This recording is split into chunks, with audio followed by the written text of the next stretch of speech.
standing. And for those of you who may have missed my remarks at the beginning of the conference yesterday, we are encouraging those folks who are really presenting outstanding papers this year to submit the manuscripts to the Journal of Clinical Ethics. We hope that that would be an opportunity for the great work that you're all doing to reach a wider audience. So please consider doing that. This morning, of course, early on a Saturday morning, what would you want to do other than surgical ethics? And no one better to moderate the surgical ethics panel this morning than Dr. Megan Applewhite. Dr. Applewhite is an associate professor of surgery and also the director of the Center for Bioethics Education and Research and John A. Balint Chair of Medical Ethics at Albany Medical College. Dr. Applewhite was an undergrad here at the University of Chicago, and subsequently after medical school and surgical residency, she came back to the University of Chicago, did an endocrine surgery fellowship and an ethics fellowship here, and has gone on to lead the Alden March Center at Albany. And so it's really a pleasure to welcome her back. Megan.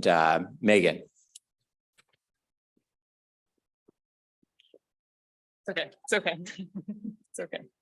Hi, good morning. It's such a pleasure to be here, and I'm really grateful to have this opportunity to moderate and to introduce these incredible speakers that are going to be talking to us today. So our first speaker is Dr. Catherine Hunter. She is a professor of surgery and the chief of the Division of Pediatric Surgery and the Fellowship Program at Oklahoma Children's Hospital. She also holds the Children's Hospital Foundation Paula Milburn Miller Chair in Pediatric Surgery. Dr. Hunter was the American College of Surgeons Fellow at the MacLean Center from 2017 to 2018. She's a nationally recognized authority on the care of necrotizing enterocolitis and is board certified in both general surgery and pediatric surgery with a particular clinical interest in innovations to correct chest wall deformities of children. It's my distinct pleasure to present Dr. Hunter, who's going to be talking about controversies and pitfalls in pediatric surgical innovation. And Dr. Hunter, I will probably stand up at about the 17-minute mark in case you're not done. So if you see me, you know you have 3 minutes. All right, wonderful. Hope everybody can hear me. So it is a real pleasure to be virtually back at the MacLean Center, and thank you for inviting me. I have no relevant disclosures. So the objectives for today is I really want to try and go over some of the ethical considerations around pediatric surgical innovation. I want to try and identify some of those common pitfalls that we may encounter, as well as discuss some of the controversies that arise. So in pediatric surgical innovation, we really have moved past the early options of amputations of cauterizing wounds. And in fact, technology is really rapidly evolving within our field. I will say that it's absolutely critical in order to try and advance our field to have pediatric surgical innovation. We really can't make advances and we can't improve things for our patients if we're not able to actually build on what we already know. However, there are some things that we have to be aware of. Surgical innovation, not just pediatric surgical innovation, but surgical innovation overall, really has not been held to the same oversights and standards as perhaps some new drug or a product development. I would argue that pediatric surgeons really have to be innovative by nature. I mean, we're dealing with a range of patients. Some are very, very tiny. And so we really have to sometimes adapt or modify some of the equipment or tools or even procedures that are commonly utilized in the adult world and really bring these down by 500-fold in order to be able to perform these kind of procedures on our smallest patients. We do frequently adapt techniques from adult experiences, and as I'll mention later, unfortunately, there aren't really market drivers to develop perhaps new tools or even procedures for our populations because many of the disease processes that we're dealing with are quite frankly so rare that those really don't drive industry themselves. So as surgeons, we actually need to try and come up with things to make things better overall for our patients. We may also have to develop and design particular technologies or techniques that are specific to pediatric populations, because at times we're really dealing with things that only occur in our newborns. So there are certain congenital anomalies that we have to deal with that in the adult world, those either don't exist or would have naturally been selected out. And really, I think that all of us as surgeons, when we do try and come up with a new way of doing things or a new technology, I think at the core of that desire or drive is really the need to improve patient care as well as make the outcomes better for our patients. There's lots of different examples of pediatric surgical innovation. So I'm sure most of you are aware of a thing called a tracheoesophageal fistula, where perhaps the esophagus is disconnected or attached to the airway. The traditional approach on this has been to do an open thoracotomy.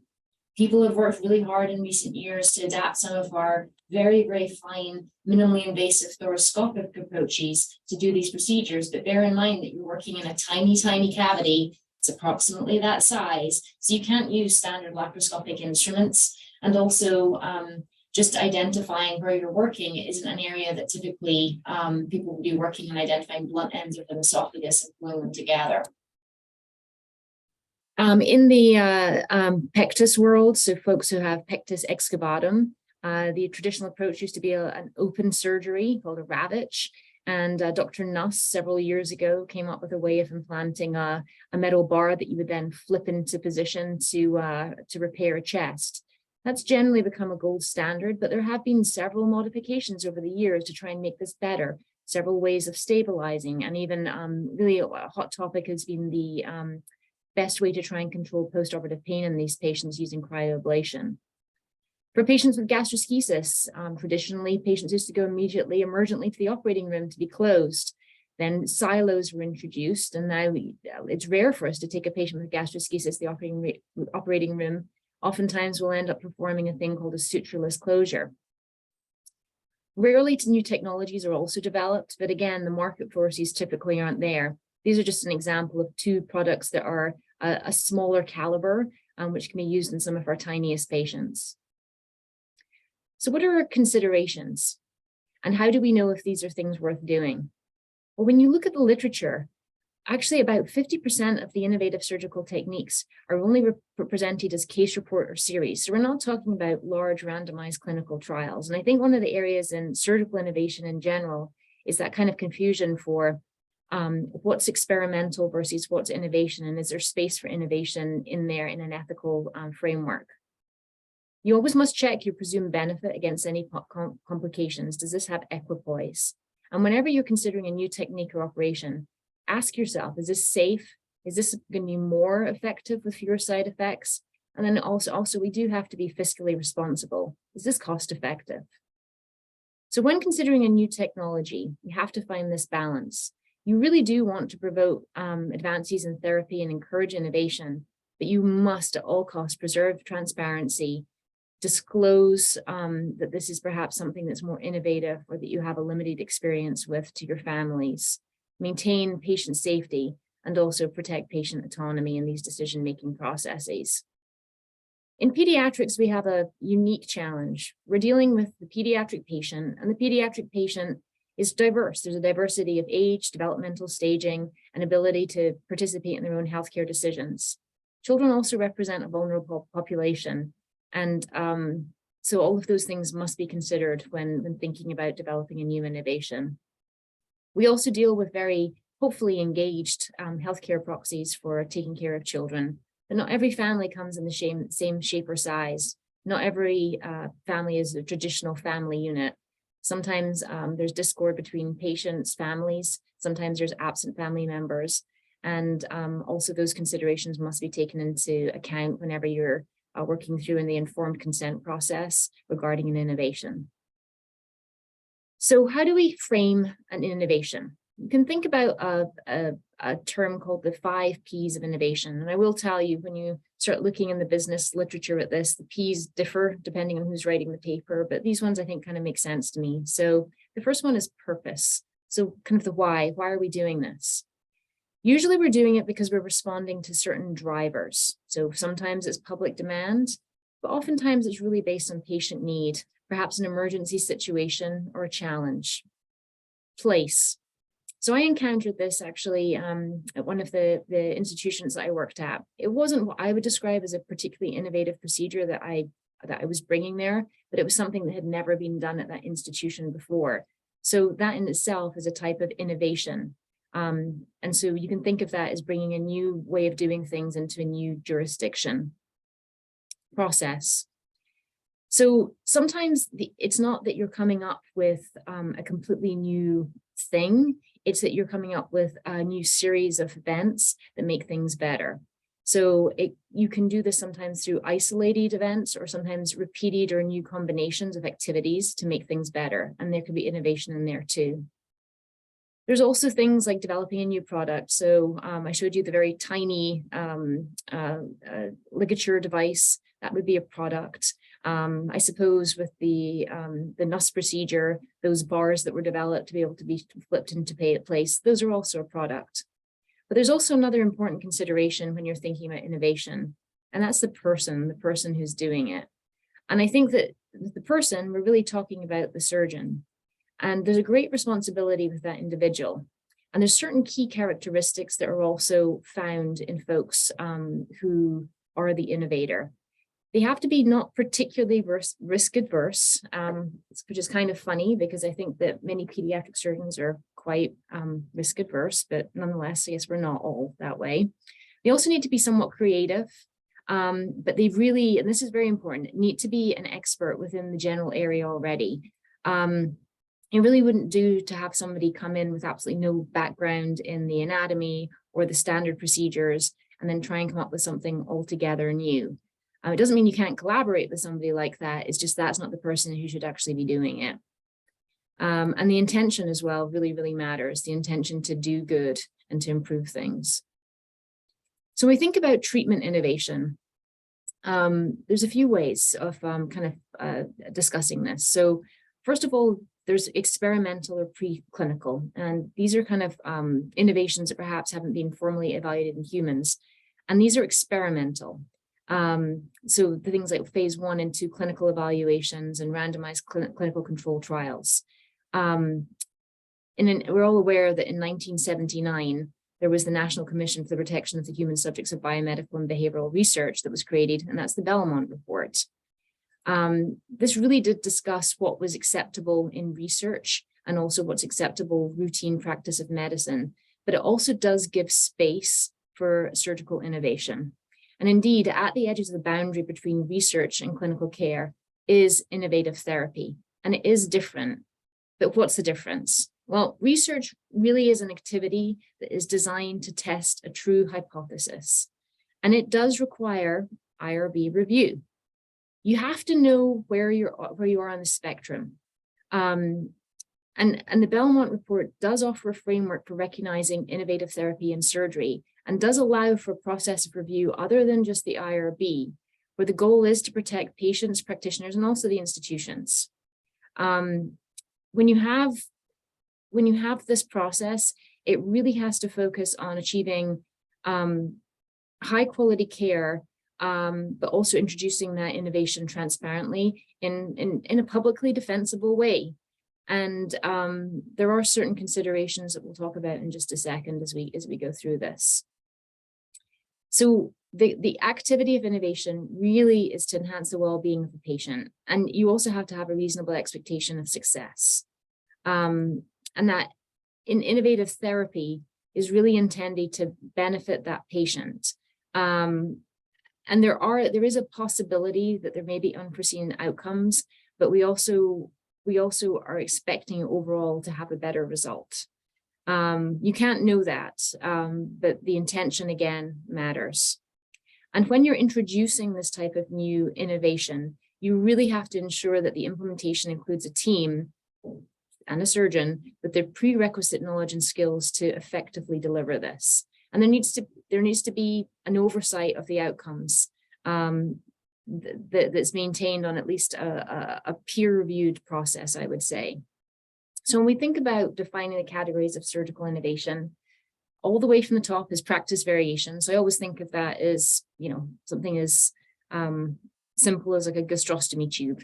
I have a particular suture that I like to use, and I put it in a particular way, and my partner does it a slightly different way. And that's how he does it. That's how I do mine. And it really doesn't make too much of a difference, although I think my way is better. But that's really just practice variation. Then there's kind of that transition zone where perhaps for those like pectus procedures, that sternal elevation, that was an innovative way of trying to make the procedure a little bit safer, and not everybody does that. And then experimental research where you're actually testing a hypothesis. So the considerations for the pediatric surgical field are that we really do often care for rare, unusual diseases. So sometimes some of these issues that come up, or perhaps things that come up once a year or once every few years, and the range of patient sizes may also present additional technical challenges. Everybody is certainly not uniform in our field. The other problem in pediatric surgery is that sometimes we have a small population, and then also the negative outcomes or the complication risks are actually fairly small. And then the number of patients that we would need to really power a study adequately just simply aren't there. So certainly if people are moving into the realm of looking at testing a hypothesis with regards to innovative therapies, you really can't do this as an individual. You can't even do it as an individual center. And then sometimes even consortiums, you still don't have enough power to really adequately test it. And then also, as I said before, that there is kind of that fear of innovation in new. And I think sometimes the older I get, the more fearful I get of the new, especially because I sort of see my patients and I feel in many cases, oh, well, they're doing quite well. But you can't be too fearful. You always have to try and, in the same way you try and be a constant learner, you also must try and always ask the question of how can I do this or make this better or be better for my patients. And then the other thing is that if you do start something new, you have to assume that risk of that learning curve. And I know if I were looking at this as a parent or a patient, I'm not going to be one, I don't want to be at one of the naders on that graph up above. I'd much rather be up at the top with the I did it. So where we'd all much rather be, but we know that there is a learning curve. It's a real thing. So what are some of the other considerations? Well, unfortunately, even though that altruistic drive of making things better for our patients is hopefully what is at the center of why we do things, sometimes there are conflicts with hospital marketing. Sometimes a hospital would love the idea of having a brand new shiny robot that nobody's ever used before. And so somebody perhaps gets pushed to start doing cases that haven't been done in a particular way.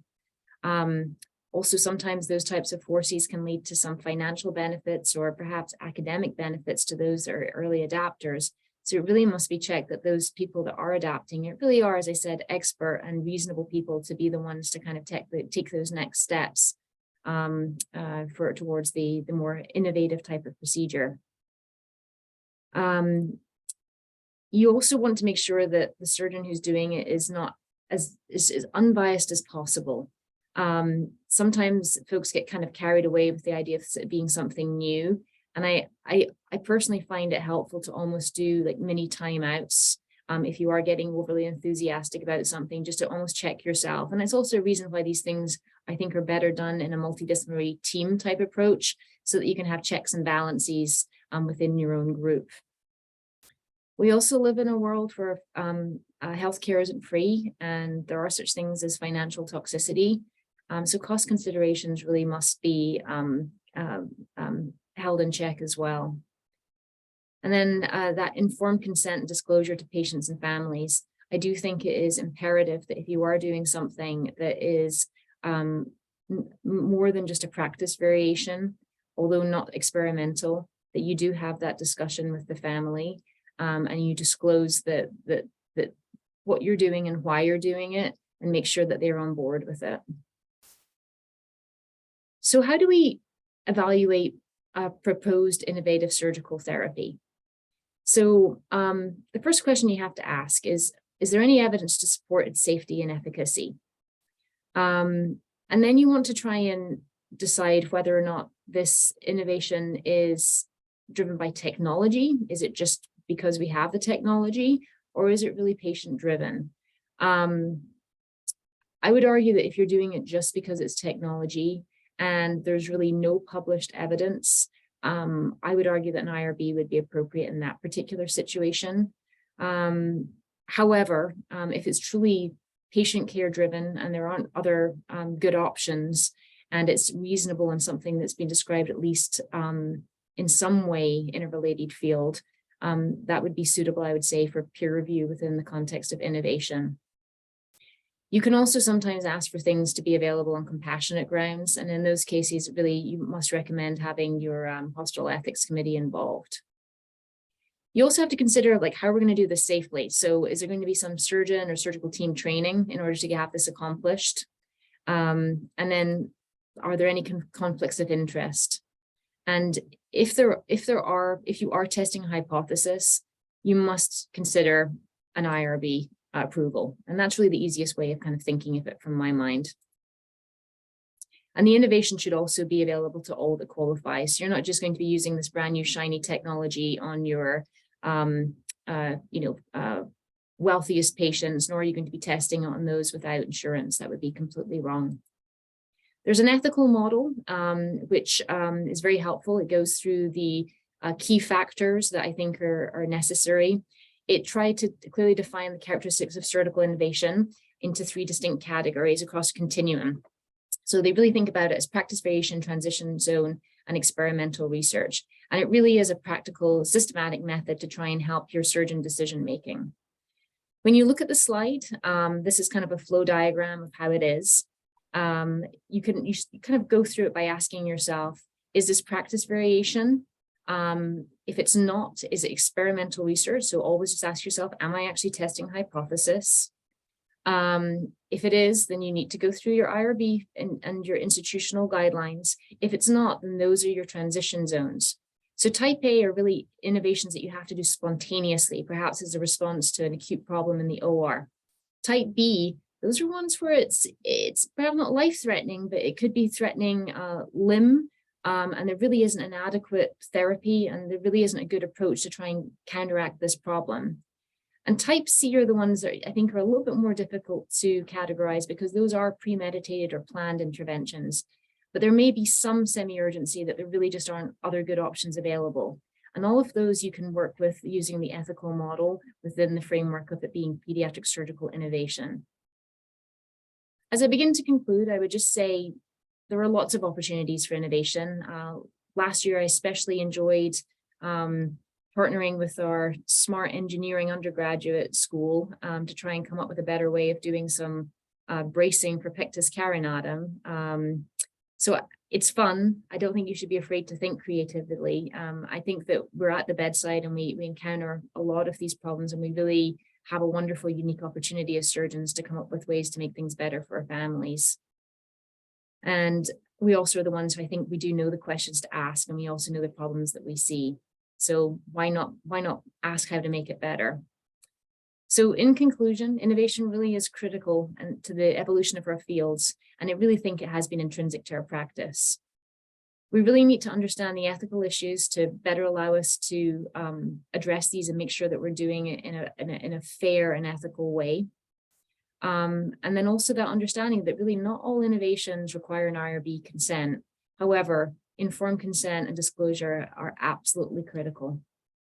So again, thank you so much for giving me the opportunity to speak with you this morning. Sorry I couldn't be there in person, and I'm sure it'll be a great rest of the session. Thank you. Thank you so much, Dr. Hunter. That was a wonderful talk. Do we have any questions here in the live audience? Yeah. Thanks. Luke Gata from Maternal Fetal Medicine at Duke. So in fetal surgery, there is issues in which there are very high variable inclusion criteria for certain studies, for certain interventions like myelomeningeal repair. I feel like the variable inclusion criteria are designed to improve outcomes at certain places, but the standards might be lower at other places in order to recruit more patients. So how can we standardize inclusion criteria so that in your last point, the surgery is available for all who qualify? The thing about fetal surgery that I think makes it particularly difficult is that, when we again go back to making sure that we have the right kind of team and the right kind of expertise available. To be perfectly honest, not all centers are set up that way, and not everybody has that stuff available. When you're talking about the inclusion criteria, are you really kind of talking about the fact that they're almost cherry picking some of the folks that are likely to do better first? Is that what you're saying? Yes. Okay. All right. So remember, this is also experimental. This is more than just innovation. So I would say that I don't think it's unreasonable to try and pick the folks that maybe have the fewest confounding factors to having a positive outcome. But then I think that's almost like the step one. The next step after that would be that you would, from a justice perspective, have to broaden that out to start including some of the more complex cases, or perhaps some of the patients that you thought wouldn't do particularly well. Even if we think about pediatric ECMO, we started with meconium aspiration, right?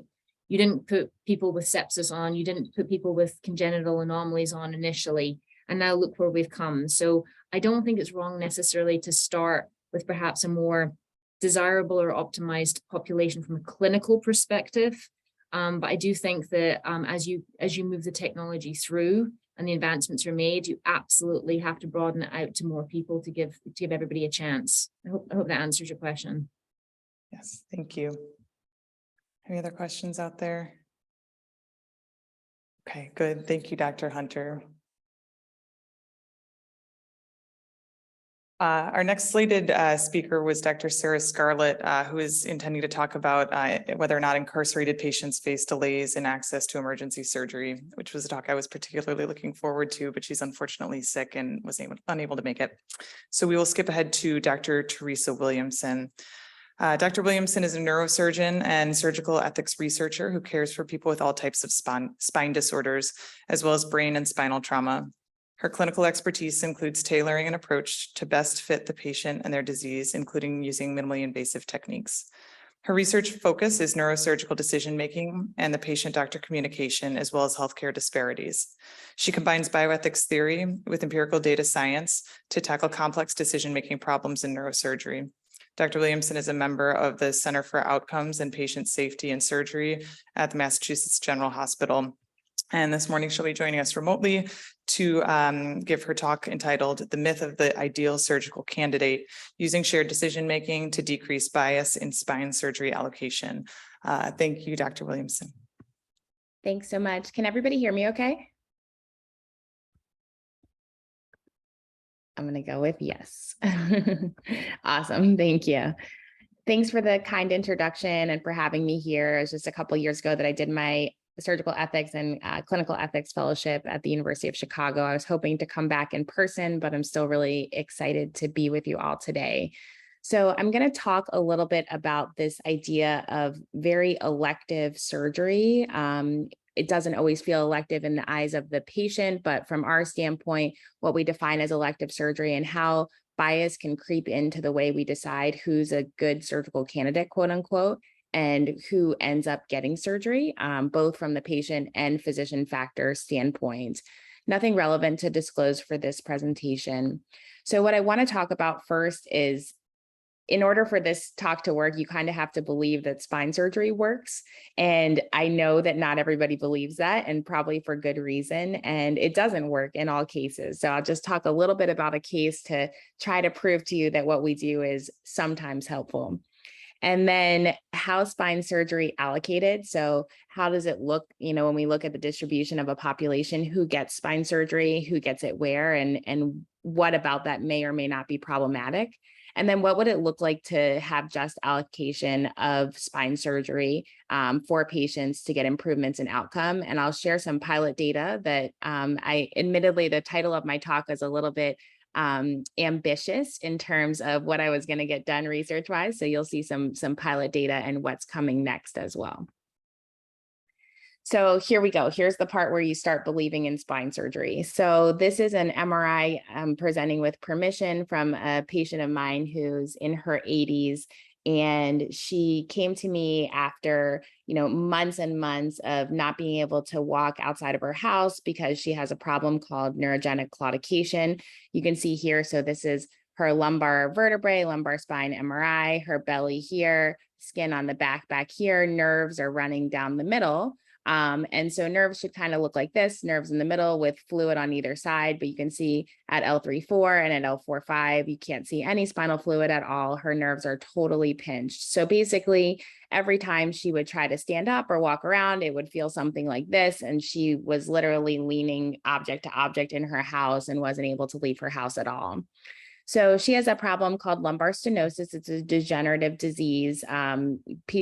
Different surgeons would treat this problem different ways. In my particular case, I offered her a lumbar laminectomy, just removing some of the ligament and bone back here to free up space for her nerves. The first thing she said was, no, thank you. And I was curious why she wouldn't want that type of a surgery. And she said, I don't want to stay in the hospital. And so, I said, well, what if we did the surgery the same day and you didn't have to stay in the hospital? You just went home the same day. It was during COVID. So going home the same day was like great anyway. I was like, everybody will be happy if you don't spend a night in the hospital. And so she ended up having the surgery, doing great. She actually really does not like being in the healthcare system at all. She came to 2 post-op visits and then was like, I feel fine. Why do I have to keep coming to see you? And that is the last that I saw her. So, spine surgery is, how do we decide? So who are those patients that are going to get that improvement? Who are those patients that are the right ones? And what else comes into play? So there's a lot of performance metrics that come into play. So we want to operate on the quote unquote good surgical candidate, make sure that they're completely medically optimized, make sure our risk of a complication, readmission, et cetera, is low.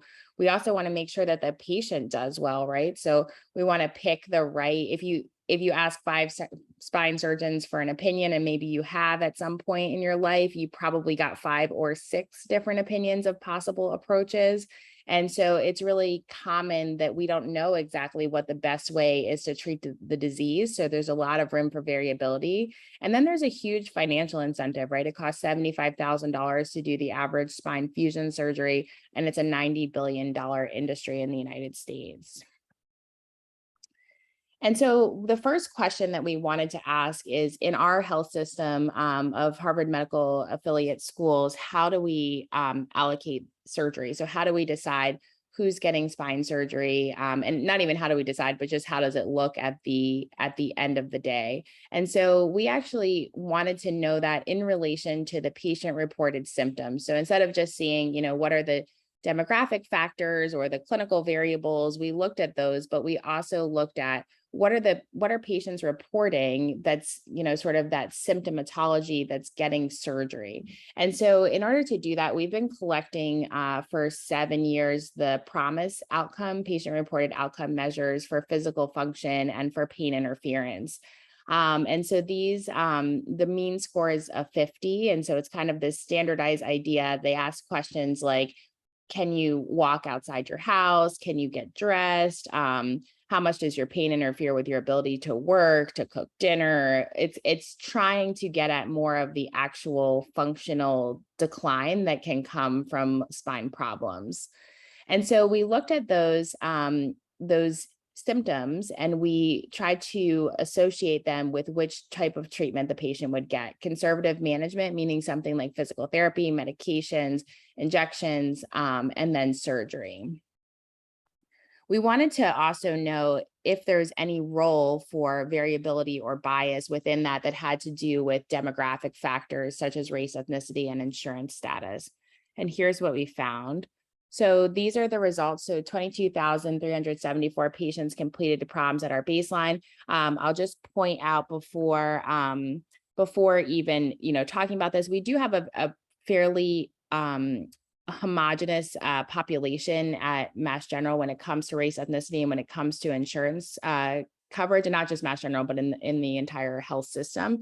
But nonetheless, what we found was that Medicaid coverage was more prevalent amongst our Black and Hispanic patients.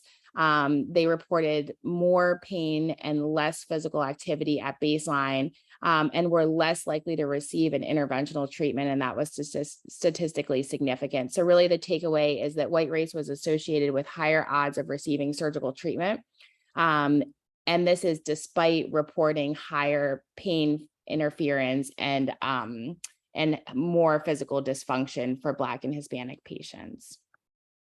So in conclusion, despite higher pain interference scores, our Black and Indigenous patients of color were less likely, sorry, I don't know why it keeps skipping ahead, were less likely to be offered spine surgery for lumbar spinal disease. And it indicated that race is a potential predictor of spine surgery. So when we think about these variabilities, we think about all the things that I mentioned that can go into deciding whether or not someone can have surgery.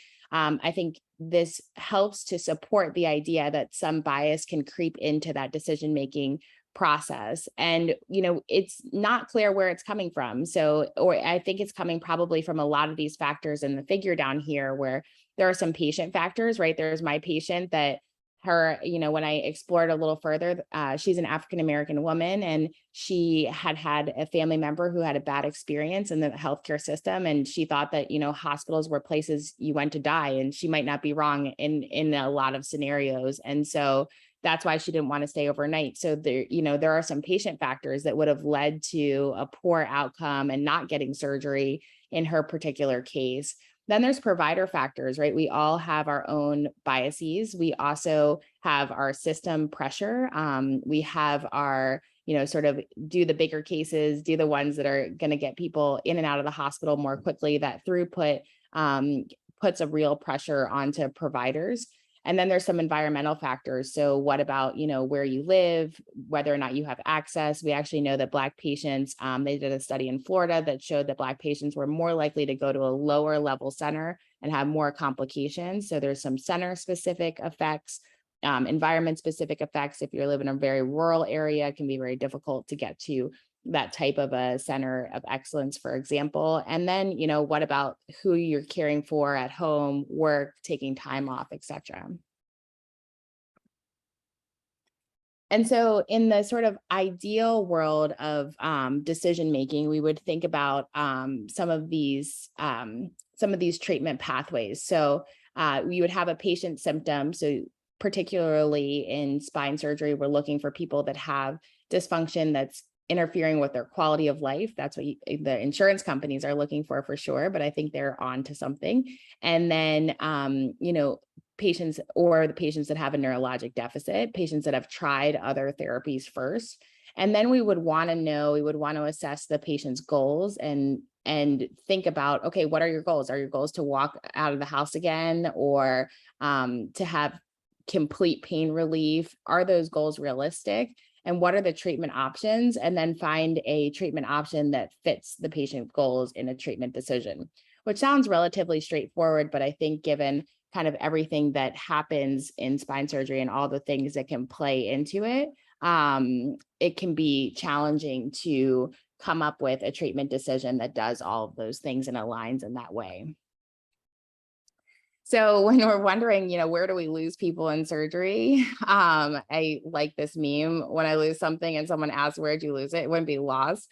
And I think that that's kind of the idea when it comes to spine surgery. Like, where are we losing patients? Where are we losing goal concordance? And I think there's so many different places to do that.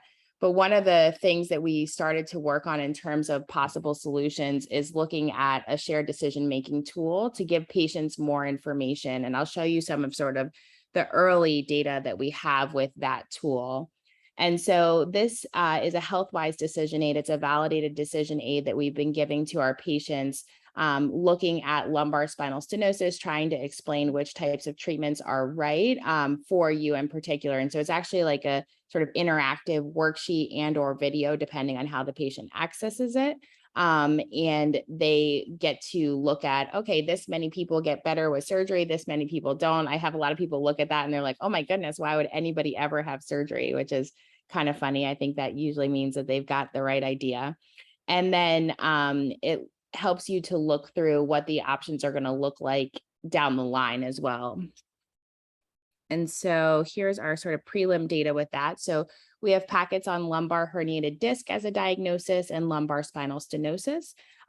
We've given out over now 100 of them. We have 79 completed responses. for a response rate close to 50%. As I mentioned, our population is predominantly white in the Boston hospital system that I work. And then this is sort of the breakdown of language. They are translated into the majority of languages. And so most of our patients have been accessing this electronically through the gateway. We send it to them before their appointment. I actually just had a patient this past Thursday who had looked at his shared decision-making aid in the gateway, said that was really helpful. I realized I want surgery. That's what I'm going to do. And it actually I was a little concerned about how quick the decision and visit were, but he was really, really well informed after having reviewed this. Most patients spend about 5 to 10 minutes on this decision aid. And most felt that it was somewhat helpful and or just confirmed their decision. Very few people felt that it was not helpful, but most felt that it was helpful to have this information. So these are some of the feedback points that we get when we give patients this type of a decision aid. So those that say that it's not helpful, they said they already made their mind up, or it wasn't at the right timing, or those were the majority of complaints. But we had a lot of people that said that it was really helpful. So, good to remind me of some of the things to think of a sequence. It allowed me to know my options, which is kind of the goal of this particular intervention. It's good to have the facts on both sides, surgery versus non-surgery, as well as all your options laid out for you in one place. Helped answer my questions, can be confusing to pick treatment options. So this was extremely helpful. And there's one comment where somebody said actually that they had never been offered anything non-surgical. And so they didn't know there was another option. They thought it was either, deal with their pain or have surgery. And so I think that this really did help. And this one is in terms of importance. Many people felt like this was an important aid for them. And same thing. Oh, here it is. Never had a doctor discuss reasons not to have surgery. And it's nice to know all the options before deciding to do it. So the majority of our patients that got this decision aid in the pilot did go forward with surgery. You can see the other treatment options that they would potentially pursue. So in summary, the majority of patients are utilizing the electronic version of the decision aid, reviewing it by themselves, reviewing it for 10 minutes or less, finding it somewhat helpful, finding the decision aid to apply to their diagnosis, and finding it to be very important. Most patients are utilizing surgery, but this is also, coming to me as a surgical provider. And so our next sort of steps are getting involved with pain management doctors so that we can have sort of a decision aid upstream of our referral and our surgical referral. So patients, a larger denominator of patients can experience this type of decision process. So the next step, we're expanding to other hospitals in the Boston area to hopefully expand our patient population and also, have that better reflect the population at Boston at large. And so we're working on a new version of this survey to look at treatment alignment and actually look at goal preference versus treatment choice. And we'll be randomizing the decision aid to see if it does actually help in sort of helping to mitigate the disparities that we've seen in the way that spine surgery is used in at least our area. And so our ultimate goal is to, have justice in the way that spine surgery is allocated. And I hope that I've shown some data today that helps to explain the way that we're trying to understand that and also trying to get at the mechanisms of some of these disparities. So as Dr. Wong mentioned in the beginning, I am at the Massachusetts General Hospital now. Previously was at Duke with Peter Ubel, who I believe spoke yesterday. And thanks to my mentors, both at Duke, at University of Chicago, where I did my fellowship, and then my collaborators at the Center for Bioethics and Mass General. Thanks for having me.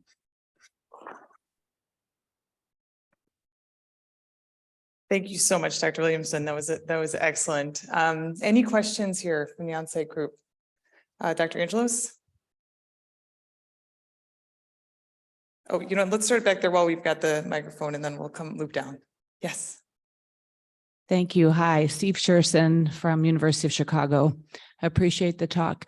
I had a question just about the timing of the presentation of the decision-making tool.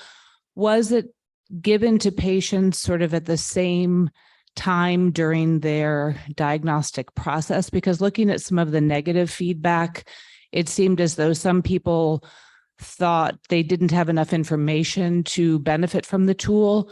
And I'm wondering just about how you decided when to present the tool.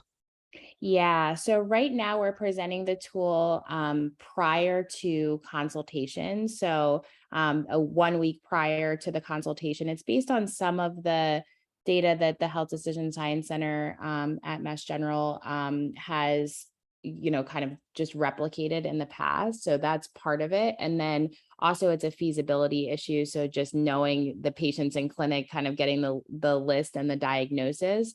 I think in the ideal world, our goal would be to probably do this a little bit more continually over time instead of just a one-time, decision aid, because right now for my patients in my clinic, I will actually review it with them as well. But I obviously have a vested interest in seeing whether or not this works. For other providers, it's more of a one-time before the encounter, which can be confusing for patients. Or sometimes patients make up their mind that they want surgery, and we don't necessarily think they're a good, we don't necessarily think that surgery is the best choice for them, or that, for their disease and their imaging. And that can make it a little bit tricky too. But I would say overall, we've been finding that to be a little less of a problem. Teresa, Peter Angelos here. That was wonderful. Thank you very much for presenting it to us. I'm just curious whether you've tracked or if there is a way with this tool, sort of what the patient's sense is when they finish going through the material, and whether that is concordant with the decision made after seeing you or your colleagues who are actually presenting the information. Because, it does seem as though how one presents the information verbally with the patient makes a big difference in what their decision making is. And I guess along the same lines, I don't know whether you all, before you see a patient, say, I think this person should have surgery, and then, is that then concordant with the decision made at the end? Sort of is, this idea of concordance versus non-concordance between the patient's preferences and your preferences before you engage in a conversation together. That's right. Yeah. So to answer your question in part, I don't know all of the answers to your question, but and that's part of the future study. But right now we actually do get a recording from all the patients, which is about 60% that do it in Gateway. They actually answer a question and it will tell you which treatment they are choosing. It's a little bit difficult to analyze that data because so many of our patients end up going forward with surgery. And so there's a pretty large at this point percent of patients that are going forward with surgery who are also recommended surgery by the physician. And we are not at the moment, it's a really good idea for the next part to record sort of the physician opinion prior to the encounter. Right now, we're looking at the chart review of the note of what the recommendation was and whether or not the patient actually followed through with that recommendation, and whether that recommendation was concordant, which it seems to be about 80% of the time at the moment. But that's after the conversation, not before, in terms of the physician recommendation. So we actually have a virtual question from the people on Zoom from September Williams. Did you have a mechanism of measuring the level of written/reading literacy of those using the tool? Not yet. The tool has been validated for like accessibility, readability, and it is published, but we haven't personally looked at that data in our population, and we'll need to, particularly as we expand our population and try to get sort of a more diverse group. I think we will certainly need to. It's supposed to be written on a 7th grade level, but it's a little bit difficult to assess. Great. A quick question, Yep. Tim Seeloff from Minneapolis. how strong was the insurance effect on surgery? You talked about the effect of race and insurance. Yeah. Looked at insurance by itself. I just couldn't see it on the chart. Yeah, let me go back. I don't know if I have. Let's see. So this is just descriptive data that I have here, but it looks like for our Medicaid patients. Sorry, this was not an effect on surgery. This was just a difference in coverage between the two groups, if that makes sense. But is there an effect of insurance on surgery? Yeah, it's a good question. I believe that there is, but I don't have the odds ratio immediately available, but I can send it to you. Thanks. Who was that asked the question? Sorry, so I can. Or if you put it in the chat, your email. Oh, yep, he'll talk to Dr. Angelos and let you Yeah, know. perfect. Thanks. Any other questions from the group? Thank you so much, Dr. Williamson. That was excellent. Thank you.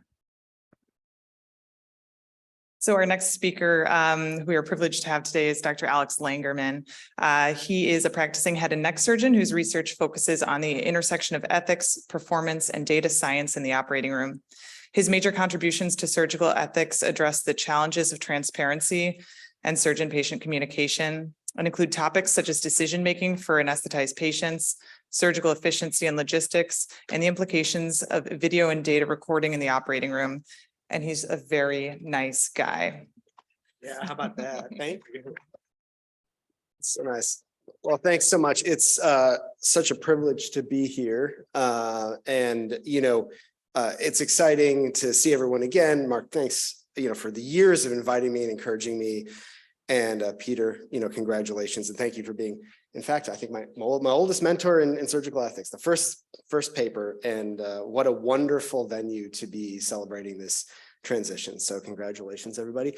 And I will say this is also special because the idea for this study came when I was making a presentation for the conference a few years ago. And so it's really neat to be sort of coming full circle and presenting some results here. I have some disclosures, but they're not relevant to this talk. But I do want to talk about George Lin. So George Lin is a medical student who worked with me. He's matching into ophthalmology this year. He's fantastic. And he put a ton of work into this study to make it possible. And we also have a wonderful research team and great support from our institution and our ethics center to make this possible. So this is kind of what everyone says, right? Consent is the process. It's not that document, and that really begs the question, why do we have a document anyways then? What's the point of it if everyone's going to dismiss it as this unimportant aspect of surgical informed consent? So, well, first of all, it has some logistical benefits, right? It confirms the procedure, the site, the laterality, and it's also this kind of like official moment at which you can get a confirmation that the patient is saying, yes, I want to have the surgery, And it also has some CYA aspects for the hospital. You can see why a hospital would want it because it does have some elements where they can say, well, this was in fact told to the patient. So this begs bigger questions, which are, well, how well are these documents designed for these purposes? And could they be more than just prove that a process happened, perhaps even as a guide to the process? And could we make them more patient-centered rather than hospital-centered? And so when you think about what actually goes into a consent document, well, there's a few influences. So one is there are these federal guidelines and regulations around, what's supposed to be included. And these are thin, but meaningful. And then there are state laws, and these vary as to what is required and how it's required to be conveyed to a patient. And then most importantly, hospitals have a very wide latitude about what their consent form is going to say. And this is based on their own previous malpractice history. This is counsel from their legal in-house team. And this is what sort of creates this individualized document for each hospital. The problem is these are lengthy and intimidating, and they may in fact be difficult to read. And there's plenty of evidence to suggest that patients don't understand what's in these documents. And that seems problematic to us. So we started with sort of the basics. We wanted to know, okay, like nationwide, what are in these documents?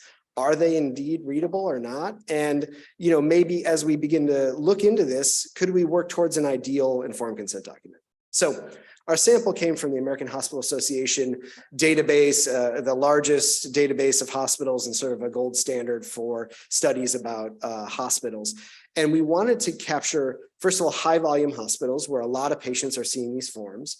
We wanted to also, though, get a representative sample of different kinds of hospitals. So both academic and non-academic and public and private.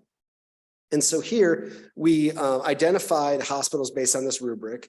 Now, one of the things was not every state has a representative hospital that in the academic or non-academic, in the public or private. And so if we couldn't find a hospital in that state that met all of these criteria, then we pulled a hospital from another census region. Furthermore, some hospitals, of course, met multiple criteria. You can have a public hospital that's academic, or a private hospital that's non-academic, and similarly. And so some states had as many as 3 hospitals, in our group, and as few as 1. But we identified hospitals from every single state, and this gave us this 126 hospitals. We then began contacting them and asking them, hey, can we have a copy of your document? And as you might imagine, hospitals were somewhat reluctant to share it with us. And it's funny because, this is things they hand out to patients every day. It shouldn't be a big deal. And to their credit, some hospitals post these online, so we're able to get them just that way.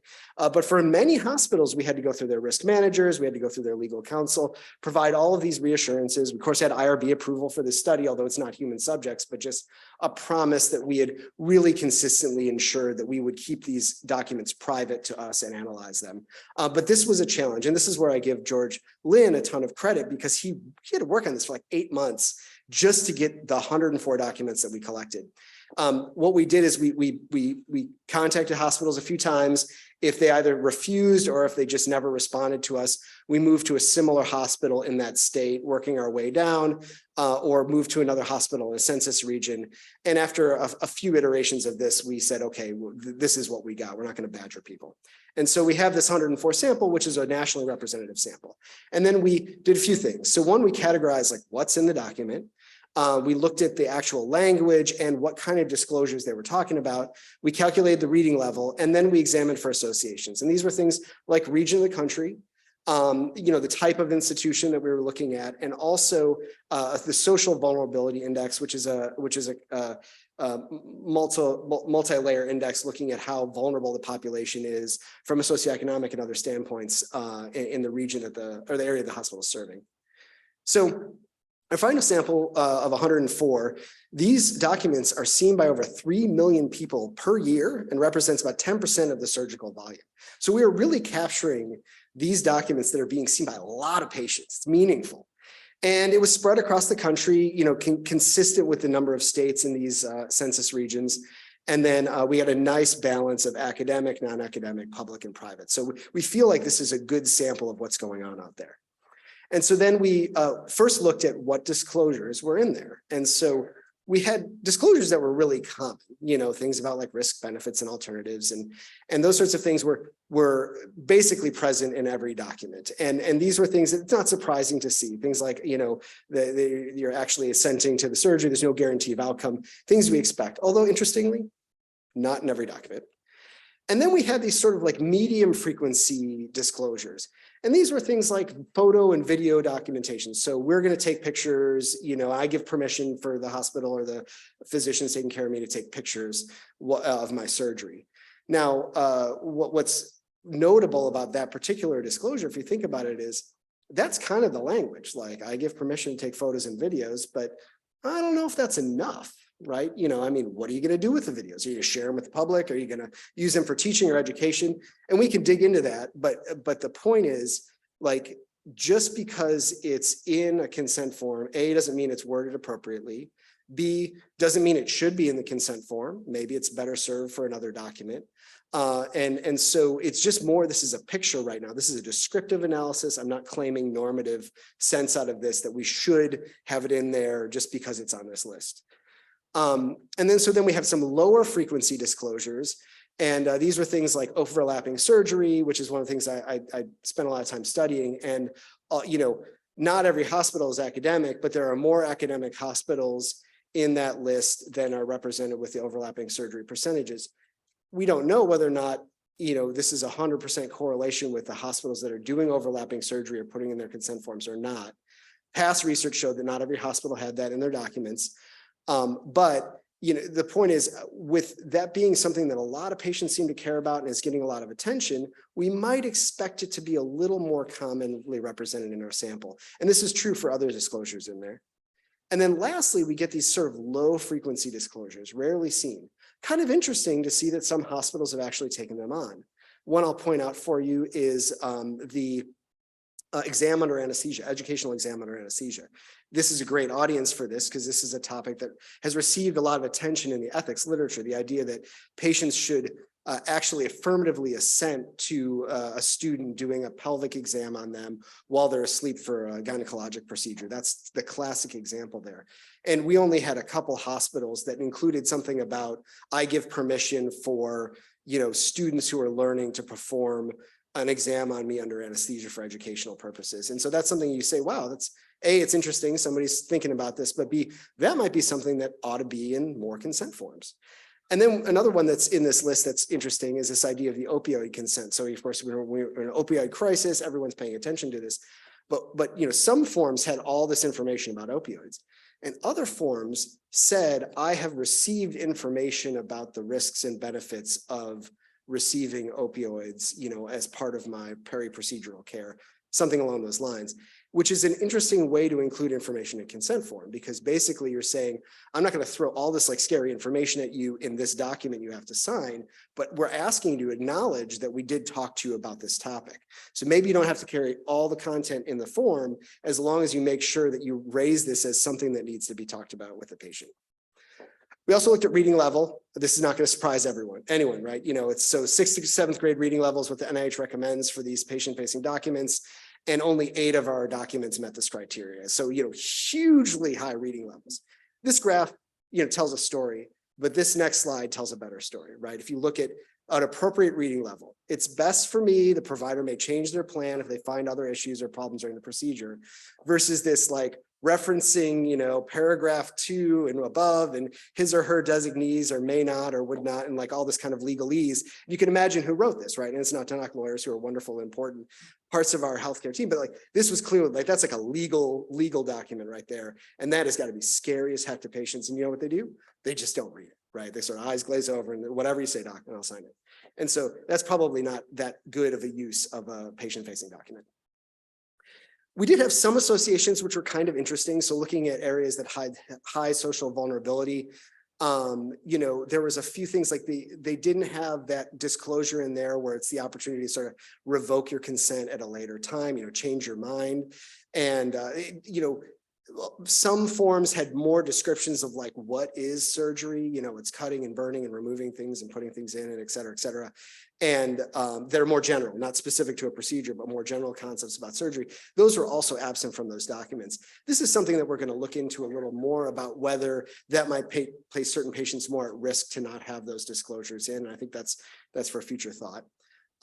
Not surprisingly, academic institutions had a lot more disclosures, and some of them are really more specific to academic institutions. I mean, overlapping surgery in general is something that's kind of an academic practice because it has to do with trainees and supervision and that kind of thing. And so, you'd expect that to be more commonly represented in the academic institutions, but it also seemed like in general, maybe the academic institutions spent a little more time thinking through all the various issues. And you can imagine the influence of a group like this one, as part of the University of Chicago, where you're thinking deeply about certain issues that might work its way up to end up in a consent form.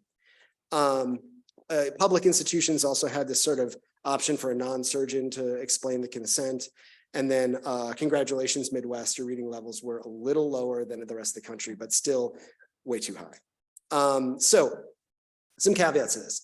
One, we intentionally focus on large hospitals. We wanted to get documents that were seen by a lot of people, but this may not represent what happens in smaller hospitals. However, there's a commonality to surgery, right? With the exception of things like maybe trainees at academic institutions, most of surgery is kind of done the same way, no matter where you're at. If you're at an ambulatory surgery center, if you're at a major, institution, it's still the same process and same ideas. So we expect there to be, the same kind of things that could be talked about at these smaller institutions, although that's an interesting aspect of future study is looking at a different type of sample here. But this also points to something that's really important, which is like, surgery is pretty common. It's, basically we're doing the same things. Why are these forms the same? Why are they so different? Why is there so much variability here?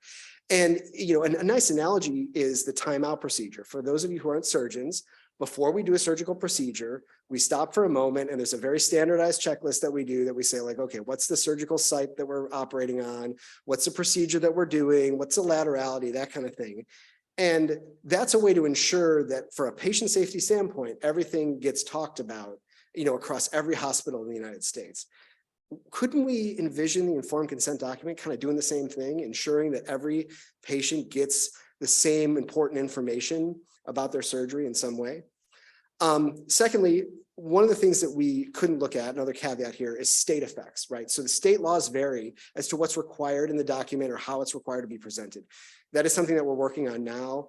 There is, to our knowledge, we have not found anyone who's summarized state laws on the informed consent document itself. And so that's a study that we're undertaking to look at and Oh, I get a heart. How about it? And then lastly, we didn't have access to any of the hospital policies. As I mentioned, it was very hard even to get these consent documents. And so some institutions may have other documents that they give patients, or maybe, for instance, a separate photo and video consent. Like, well, we don't know that because we couldn't get access to that documents. We also don't know if there's something in the hospital policy about things that might need to be talked about, even if they're not on the form. However, since the form is the thing that the patient signs and is kind of like the official certification of the informed consent process, this seems like the best avenue for at least making a list of things that the surgeon needs to tell the patient about prior to surgery. And so what have we learned? Well, one, the forms have been consistent with Joint Commission and CMS guidelines. That is notable only in that 20 years ago, someone did a study that was kind of similar to ours. It was less of a comprehensive study, but they did look at things like risks, benefits, and alternatives, and only about 32% of forms had those in there then. And so what this demonstrates is that regulations like through the Joint Commission and CMS can actually affect consent form practice in the future. So it tells us we could theoretically make moves on this. Secondly, we learned, as I mentioned, just highly variable in content, which sort of flies in the face of what is basically a consistent practice throughout the country of how you do surgery. And then lastly, of course, these are hard to read, they're intimidating, so they're probably not read and probably not understood by patients. So there's some opportunities here. So one is we want to create like a clearinghouse of consent language for future research and use this to provide best practices for hospitals and more importantly, scripts for surgeons, right? So we now know everything that might be talked about with a patient. That can be the foundation for how do we train surgeons how to talk about these various topics. Interestingly, when George presented some of this research at the ASBH meeting a couple of weeks ago, people from the audience, thank you, people from the audience actually were like, can we get your data? Like we want to see this, we're excited about it. And so that tells us there is, and these are like people speaking on behalf of their hospitals. We're revising our informed consent document. Can we see can we understand how we can make this better? And so I think there's an appetite out there for this. And I think that there's a potential here for guiding that process in a way that's very patient-centered, informed consent redesigned to be patient-centered. Could it be the guide to an optimal process? And to that end, I want to announce we have a website up now called consentinformed.org. I invite you to go. You can get on the mailing list and find out things that we, are working on. Part of what this is going to be an avenue for is allowing hospitals to submit their informed consent documents for us for analysis so that we can feed back on reading level, on disclosures, and how they meet up with the national sample that we have. And we're hoping eventually to develop ways to automate this through natural language processing so that you can get an immediate feedback that says, the reading level and perhaps how the language is constructed and offer alternatives. And speaking of, automated processes, you may be wondering where I got these amazing images, which are perfect for informed consent, right? So these are generated by DALL-E, the, artificial intelligence that creates images. And, I'll point your attention to the center image, which I asked DALL-E to make in the style of Pablo Picasso, but this is about a patient looking at a surgical informed consent document and feeling distress about it. And I mean, the rawness of this image, right? Like clutching, the hand clutching at the chest, the feeling of the disease, the worry in the eyes as they're staring at this foreign document is something that I think speaks to the patient experience. And I feel like if a AI can figure that out, you know, why can't we make a document that's better? So anyways, thank you very much. I welcome any questions. Appreciate it.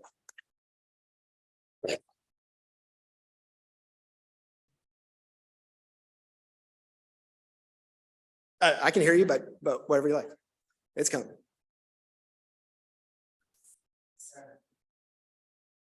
Alex, great talk.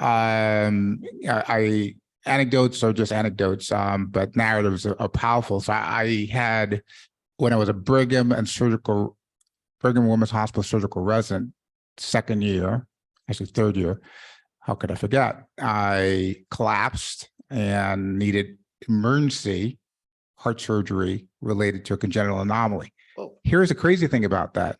I don't remember signing a consent form at all. And as it turns out, even though my wife at the time was a public school educator and I was a surgical resident at the hospital at which I had surgery, the whole thing was a blur. And so at least my question is really related to the emergency situations versus I have time to think about this. I'm going to take a consent form home, the slowing down of the process so you can actually ask the real questions. In the midst of an emergency, everything is a blur. So any comments about dealing with emergency surgery that actually is not emergency, right? Because I didn't have to have it that minute, but I had it the next day. And I did have time to think about it, but the time didn't actually help me get any closer to fully understanding what was going to happen in the next 24 hours. Right. So a few things there. So one, an element of that is the timing of surgery. Many times a form is handed to the patient when they're in pre-op waiting, because this is just the thing you got to sign to make sure they can roll back to the operating room. And many people have talked about the idea that we need to reset when that kind of conversation happens. But I think it also speaks to how a consent form could be a guide. And so you might imagine, I think this is a great question and a great use case is, and similar stories are about, the woman being rolled back for the emergency C-section and the residents yelling at them as they're like, having to sign the paperwork, and that doesn't make any sense either, right? But so, could there be a guide to an optimal informed consent? And could you create a different guide that is specific to emergency scenarios where the way that you cover things is different? It's not that you want to deprive a patient in an emergency situation from informed consent, but maybe you want to find a way to convey information that is meaningful and help them make the quick decisions they need to make, assuming that the other stuff takes a lower priority, much as I think it was Emily Landon's idea of sort of the more sort of ethically charged the thing is, that some decisions you're going to make are going to be different for different scenarios. So. Yeah, I think that's a great question. Thank you. Hi, thanks so much. I'm Dana Vanderheiden from University of Iowa. So my institution has started implementing electronic consent process. And one of the critiques that I've heard of this is that basically we're going through the consent form, it's on the computer screen, but the patient often can't see it. And then they're signing on the electronic pad afterwards. I like the idea of this development of a better form being used to guide the informed consent process. But I was curious what your thoughts are on moving toward this electronic consent form that's theoretically actually less accessible to the patients, and if there's a way around that or any way to optimize that process. Thank you. Yeah, that's great. And I worry about those in electronic informed consents. It's something that we've looked at Vanderbilt too. I think there's a few things about that. We did a study a few years ago, sort of with designers and lawyers and medical students, legal students, and really trying to rethink the informed consent document. And they broke it down into various components, like procedure-specific components, these routine disclosures, these specific permissions that you're giving, and that kind of thing. And so it's possible that when you break it down, delivering it electronically may not seem like this huge list of things that you sort of gloss over. So I think that's one aspect. I think the other thing we need is to think about variable ways to present that information. So one could be, a video or a movie. There's an expert in podcasting at our institution who just joined the faculty. Talk to them about maybe could you convey this in an audio format that a patient could listen to at their leisure. You know, this becomes part of how society is getting more information. That's not going to work for everybody, but I think that there's some alternative aspects of it. And I think your worry is 100% on spot on that is something where it doesn't really represent what it's supposed to. So you find me afterwards too. Lots of patients don't speak English. I assume that these consent forms are written in English. Do you ask about that? Do they provide consent forms in another language? And do you ask about the requirement for an interpreter to be present when the informed consent process is discussed with the surgeon and the patient? That is great information. To be clear, we did not get to sit down and talk to these hospitals. We got it was pretty much like they faxed us a form that was their general surgical consent form, not a procedure specific, but that was it. So we didn't get to dig into the nitty gritty, which we'd love to do. And we're hopeful maybe by building some momentum around this, that we can actually start to have conversations with hospitals to get a better sense of that. But I think it's very important. And it is a good caveat. This only represents English language forms. And there's all sorts of different ways to think about language and how things are presented when you start getting outside of one language to other ones. And so that, it's a layer of complexity we haven't been ready to challenge yet, but why not in the future? So thank you. Thank you.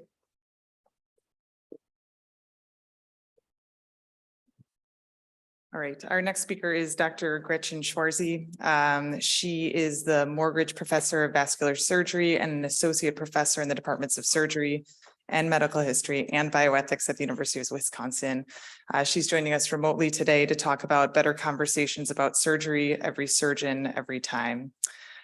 She is a practicing vascular surgeon and health services researcher who also directs the Hospital Ethics Committee and the ethics curriculum for the UW School of Medicine and Public Health. Her research interests focus on high stakes decisions and end of life care for older patients with complex illnesses. Many of you probably are aware of the best case, worst case tool for decision making, as well as the concept of surgical buy-in, both of which she's responsible for. So we're very excited to hear you talk today, Dr. Schwarze. Thank you for being here. Thanks so much, Megan. I'm going to assume that you guys can hear me because I could see the little yellow line under my video here. I'm super sad to not be there with all of you, but you are so psyched that I'm not there with you because I have the cove, as my kids would say, and I'm really happy not to be giving it to you. So as Megan was saying, many of you know that we have an intervention called best case, worst case, and it is a great intervention for shared decision-making, particularly when surgeons are really on the fence about what to do, and there's a high uncertainty about the outcomes.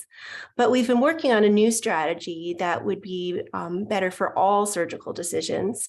It doesn't have a great name. We've just been calling it Better Conversations. And it's in its early stages, and I'd like to take you through some of the data that informs how we got here and then introduce our new strategy. So let me see if I can get my computer to move forward here. Let's go, buddy. Okay. There's a lovely saying that is attributed to Einstein, and the saying is something like, if I had 60 minutes to save the world, I'd spend 55 of those minutes trying to figure out what was wrong with it. And I think that that's the strategy that we've used here.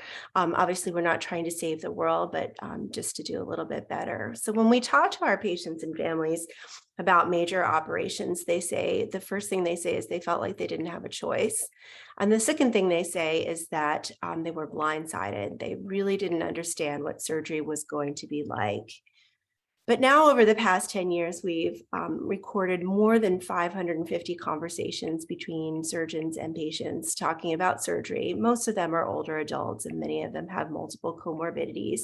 And I just have to tell you that we all do this the same way. And, this is fun coming off of Alex's talk, thinking about how different those consent forms are. And yet I have to tell you, when we talk about surgery with our patients, we do the same things. These patterns are very robust. We start with an explanatory phase. We start by saying something like, let me tell you about your problem. And then we describe an operation to fix their problem. And then we go on to a deliberative phase, but we actually spend a ton of time in this explanatory phase. And the deliberative phase, even if we're reluctant to operate, we may say, well, Maybe it's not the right problem to fix. Maybe it's too broken to fix, or maybe I can fix you, but you'll never be the same. We always start this conversation with, this is the problem, and this is the operation I have to fix it. And this is what our data looks like. This is pretty typical. And if you read this carefully, it is actually a very beautiful description of how to do a Whipple operation. And that's cool. And I really worry that it's like having a plumber come to your house to fix your broken toilet, and he spends 20 minutes explaining all that stuff in the back of the tank, the gauges and the valves and the this and the that. And what he hasn't told you is, how well is it going to work? How long is it going to last? And how much is it going to cost you?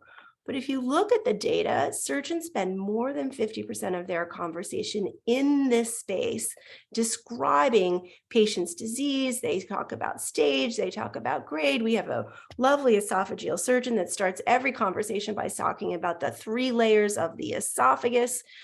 We spend a lot of time here.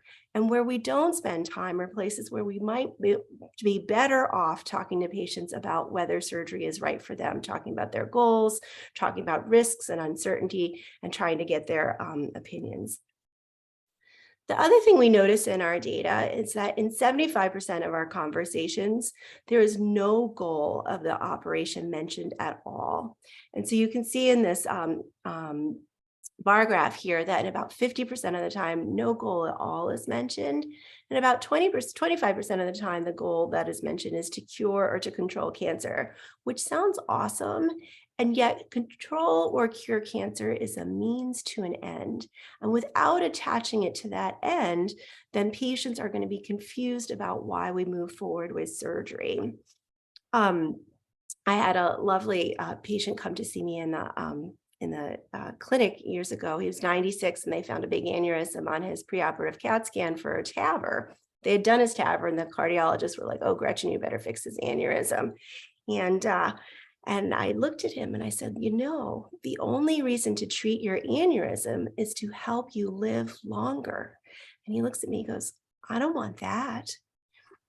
The other thing we notice in our data is that about 90% of the time, the language that is used is what we call fix-it language. And often surgeons say precisely the words, we're going to fix this problem. But if they don't use fix-it, they use things like repair, replace, go around, remove.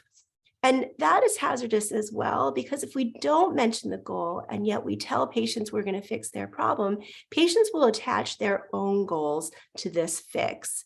Many years ago, there was a beautiful study out of the UK where they interviewed patients before their carotid endarterectomy. And they said to the patients, well, what are the risks of surgery? And very appropriately, they knew that you could have a stroke from surgery or a heart attack. And then they said, well, what are the benefits? And most of the patients understood that there was some stroke reduction benefit to having surgery. But they also said, well, my memory is going to get better, and my headaches are going to go away, and my shortness of breath will improve. And you can imagine just what happened to these patients, right? They were told they had a blockage in their neck artery and that surgery was going to fix their blockage. And because they were not told precisely that the only reason to do surgery was to prevent stroke, they attached their own goals onto this fix. The other thing we notice is that surgeons often offer non-choice choices. There's this idea that shared decision-making requires putting choices out there. And surgeons don't want patients to make bad choices. And so we notice that there's a high association between better scores on shared decision-making and surgeon reluctant to operate. And it's as if you put it out there and then walk them back. And this is a surgeon talking to an 88-year-old gentleman about doing cystectomy for his bladder cancer. He's like, sure, I could do it. It's very risky. And I've done it on old people before. But really, this 85-year-old guy I operated on before, he was like climbing Everest. So I could do it, but you have to climb Everest. And this is what the data look like. If we ranked all our surgeons out, the higher scores of shared decision-making were highly associated with surgeon reluctant to operate. So just to summarize the empirical work we've done, which is that much of the conversation is describing the disease and treatment, which is not only difficult to understand and learn. I have to tell you, I did about 4 or 5 Whipples as a resident before I had any freaking clue what was happening in that operation. I don't know how you would understand that in a 20-minute conversation when you're scared and sick. But more importantly, it's not actually useful for deliberation. It does not help patients and families figure out whether the outcomes or the goals of surgery are acceptable for them. And it's using fix-it language is often misleading about what we can accomplish for patients and families. And then finally, this idea of using choices to express reluctance to operate seems a little sneaky to me. The thing that's hard to show in our data is things that aren't there. And I have to tell you, we're pretty good at disclosing risk. Often we use numbers, but we're very good at listing things like bleeding, infection, stroke, heart attack, death. We almost all do that. But there are other downsides to surgery besides risk, and those are very rarely disclosed. So I'm going to move on and talk to you a little bit about our new strategy. And for those of you who aren't surgeons, I just want to be really clear that the surgical conversation is a great laboratory, because every time people talk to a surgeon, we're almost always thinking, should we do surgery? Should we not do surgery? Whereas if you're in primary care clinic, you might imagine there's a whole range of things that we would be talking about. But typically what happens is the patient comes to see the surgeon in the office, or surgeons go to the ICU or the emergency room or someplace in the hospital for a consultation. And we walk in knowing what we've been consulted for. I've looked through the records, somebody sent you to me, I heard you have this problem. And then we spend some time gathering information from the patient and their families about sort of how the problem has affected them. So I want to be really clear that there's this whole entree into this space of making a decision with patients and families. And this is our strategy. This is an oversimplified version of it, but I think this is the best way to think about it. So these are the steps, and I'm going to show you the steps and then talk about each of these steps individually. And the first step is called cards on the table, which is a disclosure about where the surgeon is starting from, not their end goal. The next thing is this idea of what's at stake, that when we talk to patients and families, we need to be very clear that we're going to mention a goal of the operation. And then the third step is this idea that there are more downsides to surgery than just surgical risk. But ultimately, what we're trying to do is set patients and families up to deliberate with us about whether surgery is worth it to them, and then come to some sort of agreement and a plan about what we're going to do. So I'm going to go through each of these steps in a little more detail here.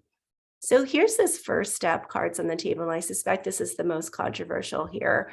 But this is this idea that instead of offering choices and sort of backhandedly pushing people into where we think they should be, it might be a better strategy to at least say, this is where I'm starting from. Because shared decision-making, and not all shared decision-making, but often assumes that there are two reasonable options, when many times, surgery is actually the accepted treatment. If you have a 40-year-old who comes to your office with a colon cancer, it would be very hard to offer that 40-year-old surgery or hospice. In fact, you might even be a little anxious that that person was struggling to understand what was going on if they chose hospice. And so it would not be unreasonable, I think, to start with something like, usually we think about doing surgery for this.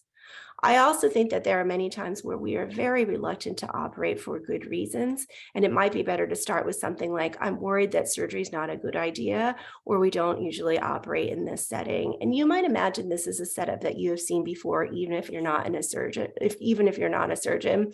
And sort of the classic setting is you say to a dying patient, do you want CPR? And they say yes. And then you spend the next hour trying to argue them out of CPR, whereas that conversation might go better by saying something like, usually when people are actively dying, we don't do CPR because it's only going to prolong a dying process. I just want to make sure that's okay with you. And then there's a space in the middle where there truly are two reasonable options. And I think sometimes patients are a little affronted by this idea that they are given choices and they need to choose. And it might be better to say, hey, I'm on the fence. We could play this either way, but now the two of us need to work together to figure out which one of these strategies is right for you. So the cards on the table is really this sort of brief introduction of, typically we do surgery. I'm worried surgery is not a good idea. I'm really in the middle, and there are two reasonable ways to play this. The second idea is this idea of what are the goals of surgery, and to be very clear about those. And so surgery can only do four things. It can help people live longer, feel better, make a diagnosis, or prevent disability. And so it should be important to say, you know, the reason to do surgery for your carotid disease is to prevent stroke. The reason to do this bypass is to keep you from losing your leg. And sometimes you can get more than one of those goals. The reason to take out your pancreas cancer is to help you live longer, but I also think it's going to help you feel better. And then to be clear about how much longer or how much better you might feel.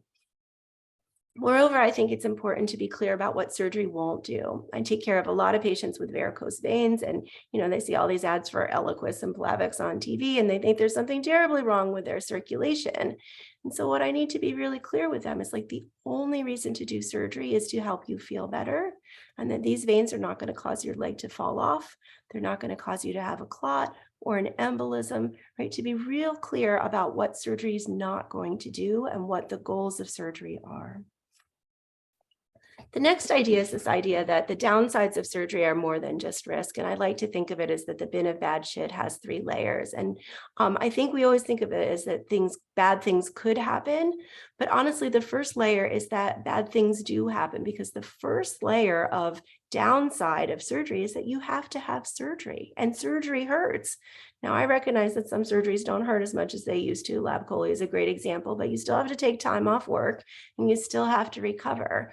But honestly, if I take out your esophagus, you're going to spend 10 days in the hospital. You're going to spend 2 or 3 months recovering. And even if everything goes great, you're now going to have a stomach instead of an esophagus, and you're never going to be able to lie flat again, right? So the first layer is the bad things that happen to everybody. That's not probabilistic. It just is going to happen if you have surgery. The second thing is bad things that could happen. And of course, there's risk: bleeding, infection, stroke, heart attack, death.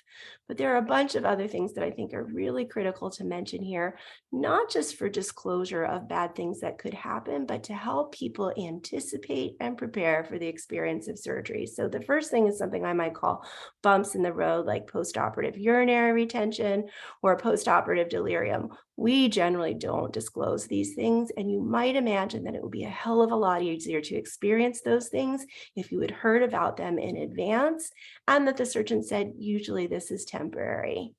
There's also some major changes in cognitive or functional status that can occur.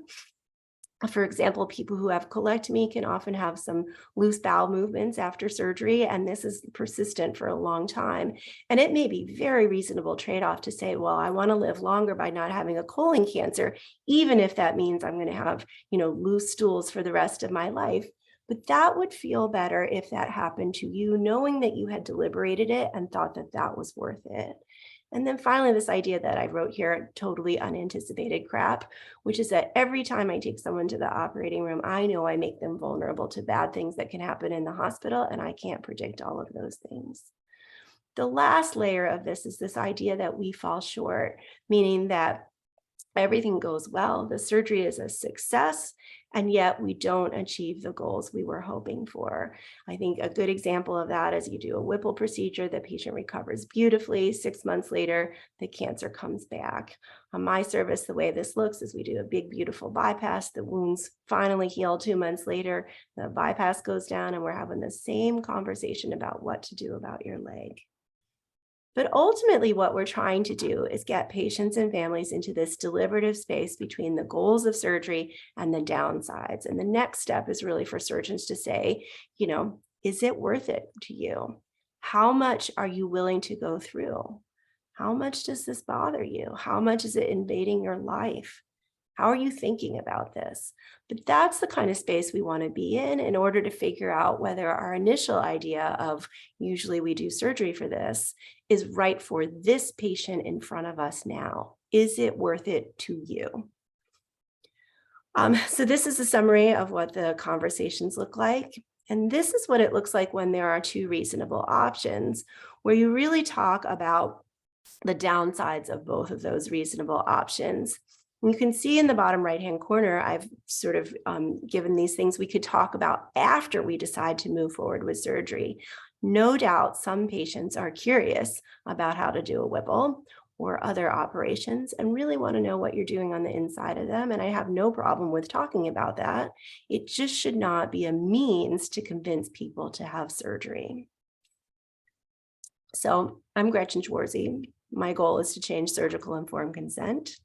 And hopefully I've left some time for questions. Thank you very much. Thank you so much, Dr. Schwarzy. I am sure there are going to be some very good questions. Anyone from the live audience here? Yes, Dr. Rogers. Hi, Selwyn. Great talk, Gretchen, as always. I'm sorry you have COVID. Hopefully you have a quick recovery and the rest of your family also remains healthy as you sequester in your office or wherever you're spending your time. I actually think a lot about consent in the fact that I'm in a space in trauma surgery, especially after a gunshot wound in a young man, where there's not time for consent. There's just assent. And I'm struck about a situation that I had a couple of months ago where a 20-year-old African-American male on the South Side, shot in the abdomen, had peritonitis. And unlike what normally happens, they get whisked away after a very short conversation. We will need to do this to save your life. He says, no.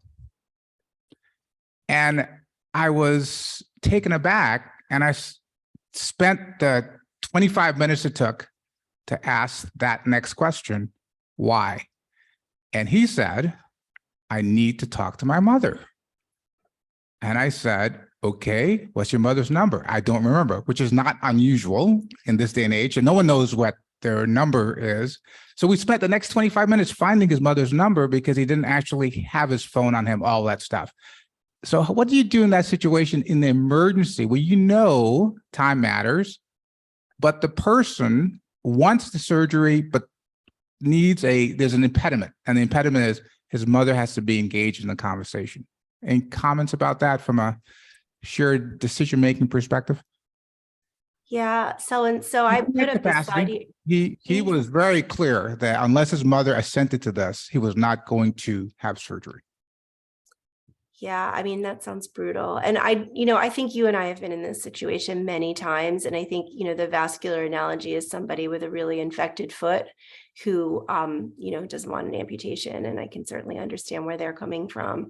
So I guess the question is, are we here? Are we in this idea of emergency waiver of consent, which is that we move forward and, not worry about the patient's assent to surgery, in part because it's such an emergency problem that we don't have time and we're going to harm them by trying to figure this out?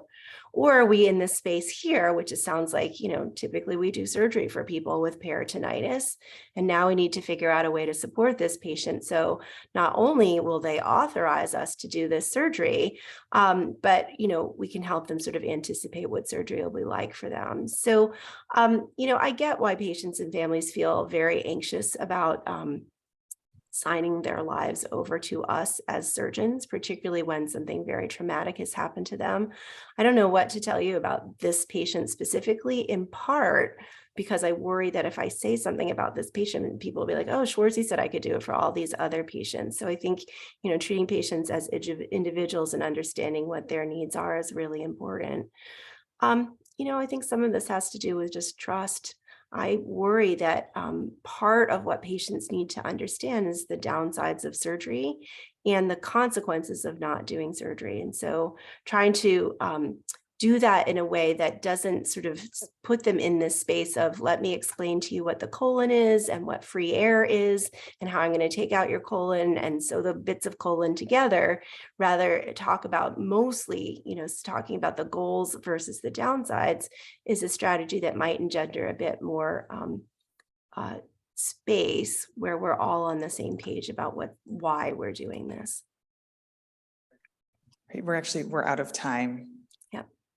Thank you so much, Dr. Schwarzy. I think there were lots of other questions, so hopefully we can get those to you somehow.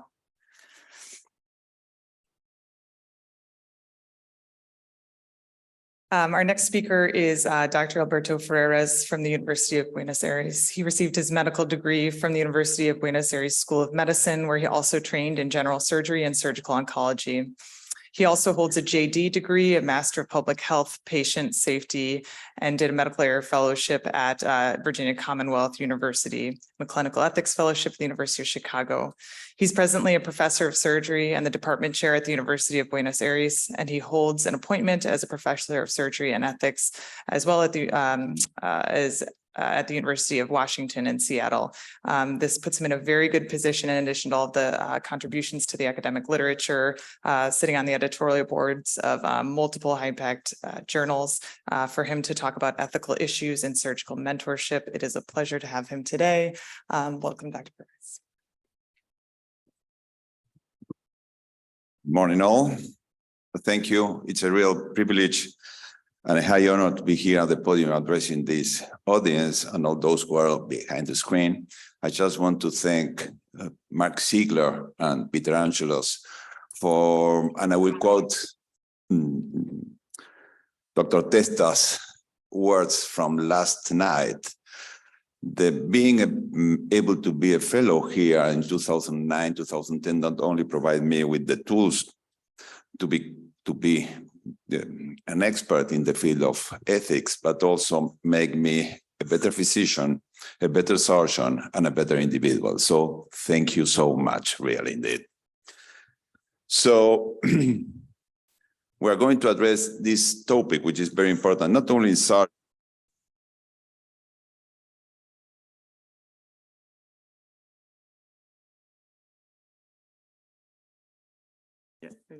Here it is. Okay, thank you. Sorry.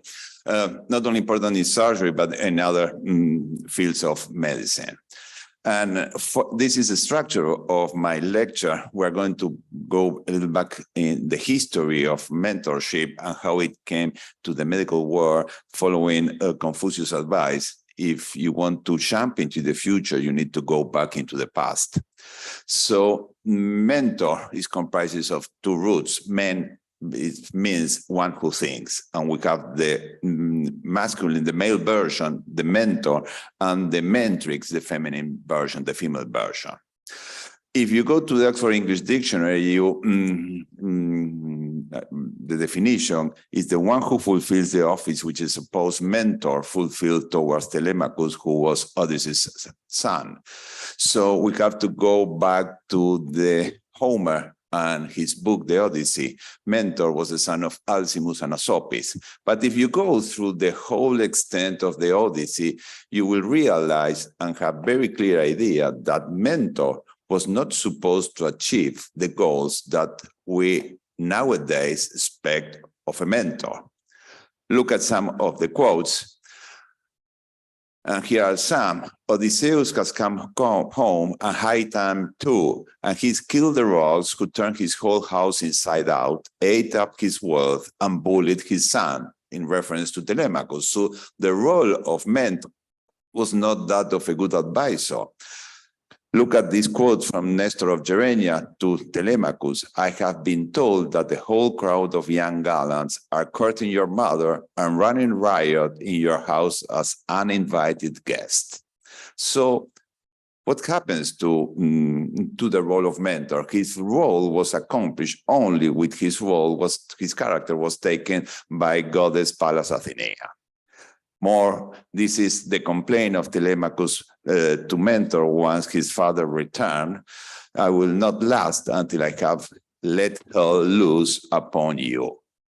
So you are probably familiar with this drawing depicting Telemachus and mentor. The author of that picture is an artist born in Berlin, 1903, and who passed away in Buenos Aires in the early 1970s. His name is Pablo Frabich, and that illustration belongs to the first edition of a book called The Adventures of Telemachus, but wonder who was the author. This gentleman, Francois Fenelon, who was a tutor to the sons of King Louis XIV, the king's son, and this was published, you see, the French version, the English version and the Spanish version of The Adventures of Telemachus. And some of the quotes you can find which exemplify the good role of mentor. I have been seeking my father all over the sea in the company of this man, referring to mentor, who was to me another father. Oh, happy Telemachus, you will never be bewildered as I have been bewildered, while you have such a guide and instructor, mentor. You are the master, and so on. So this is the real origin of the character mentor, the one we will refer when we are using the term mentorship nowadays. But this term was introduced in the English language by Lord Chesterfield in his book, published a couple of years before his death. And addressing in a letter to his son, say the following: these are resolutions which you must form and steadily execute for yourself whenever you lose the friendly care and assistance of your mentor. And more recently, the School of Social Service and Social Psychology of the University of Yale, commanded by Daniel Levinson, published this book, The Seasons of a Man's Life, where they introduce in the business sphere the concept of the mentor. And the mentor task was to make easier and provide support to achieve the realization of the dream. How come this concept of mentorship from the business arena to the medical arena? The first time we can trace the use of the term mentorship and mentor is in Jeremiah Barroness, when he provided the presidential address to the New York Academy of Medicine, and he quoted the relationship between these two well-known baseball players, Yogi Berra, saying, Bill is learning me his experience, in the sense that he was providing all his experience that he was learning from him. And in the surgical field, Edward Copeland III, in his presidential address in 2006, was the one who introduced the concept and the importance of the role of the mentor in creating a surgical way of life, not only applied to the academic world, but every field of practice. So let's frame the issue a little bit. And mentoring is a process where an experienced, an empathic person guides another individual in the development and re-examination of their own ideas, learning and professional and personal development, the balance between life and work. Who often, but not necessarily, works in the same organization or field as the mentee, achieve this by listening and talking in confidence to the mentee. So it's all about communication. And as we can perceive from Gretchen Schwartz's lecture and Alex Langerman, it's all about communication to provide informed consent and to provide adequate, reliable, and loyal information to the patients. The Oxford English Dictionary defined the mentor as an experienced and trusted advisor, and Bob Proctor as someone who sees more talent and ability within you than you see in yourself and helps bring it out of you. What does a mentor do? What does a mentor provide, or mentrix provide? He or she provides knowledge, he or she provides expertise and guidance. It's like a lighthouse. I recognize many years after that I have mentors in my academic life. One was my first boss when I was just a surgical resident at the University of Buenos Aires in the early 1980s. And the ideal mentor is the 6 A's: altruistic, available, affluential, accountable, active, and appreciative. So it has many roles, but it's important to know and to let you know that the mentor is not only an instructor, maybe or maybe not. He's not a coach. The term is much more wide and encompass a real relationship, a dyadic relationship like the one we keep with our patients. So there are also conflicts within the relationship. And in this sense, I like very much this quote from George Steiner, a French philosopher, and think in his book, Lessons from the Masters, he describes 3 main relationship structures. And these are the following: the masters who destroy their mentees, and we are going to give some examples. The mentees who have betrayed and destroyed their mentors, we are going to see some examples. And the interchange, which is the eros, the mutual confidence and love. And remember that eros has the same Greek root as the word ethos, from where ethicos and ethics come. And we can trace back in history the relationship between Socrates and Alcibiades, as was described and depicted by Plato in his work, work, The Symposium, and later in the Banquet. The relationship between these two pre-Socratic philosophers, Pythagoras and Empedocles. Empedocles was a mentee of Pythagoras and betrayed their discussions about the migration of the soul. The relationship between Ezra Pound and T.S. Eliot, who was the only one who went to visit him while Ezra Pound was in jail and after he was freed. If we go to the field of philosophy, the relationship between Goethe and Schopenhauer, more striking the relationship between Tycho Brahe, an astronomer who belonged to the Danish noble family and who had lost part of his nose in a duel when he was 20 years ago, and his assistant, Johannes Kepler. Brahe was a very gifted astronomer, but he lacked the ability to make mathematical calculations, and that's the reason why he hired Kepler. They worked together for 5 years. Tycho Brahe passed away in 1601. It was, nobody knew. It was just a couple of days after a banquet. His body was exhumated twice, the first time in 1903, the second time 2010. And according to the first exhumation, it was considered that he had died of poisoning by mercury, and Kepler was signaled as the one who was the poisoner, but later on it was discovered that he had a ruptured urinary bladder. But the relationship, which was started in a very friendly terms, ended as enemies. Not to mention the relationship between philosophers Edmund Husserl and Martin Heidegger. When Martin Heidegger, his most important work was Being and Time, who was dedicated to Edmund Husserl and has some references to Husserl's work. In his second edition, he discarded the prologue, and he even prohibited the access of Husserl to the library at the University of Freiburg, where Heidegger was the provost at that time. Besides, Heidegger was a Nazi regime advocate, while Husserl was a Jewish religious philosopher. And one of the last examples, the relationship between Israeli philosopher Agassi and Popper. And Agassi mentioned regarding his master, I did not want to interrupt our friendship. I just want to interrupt my learning, but I just got the opposite. So how can we prevent these ethical conflicts in the life of the mentor and mentee, or the mentor and his or her disciples? By providing ethical safeguards and ethical relationship.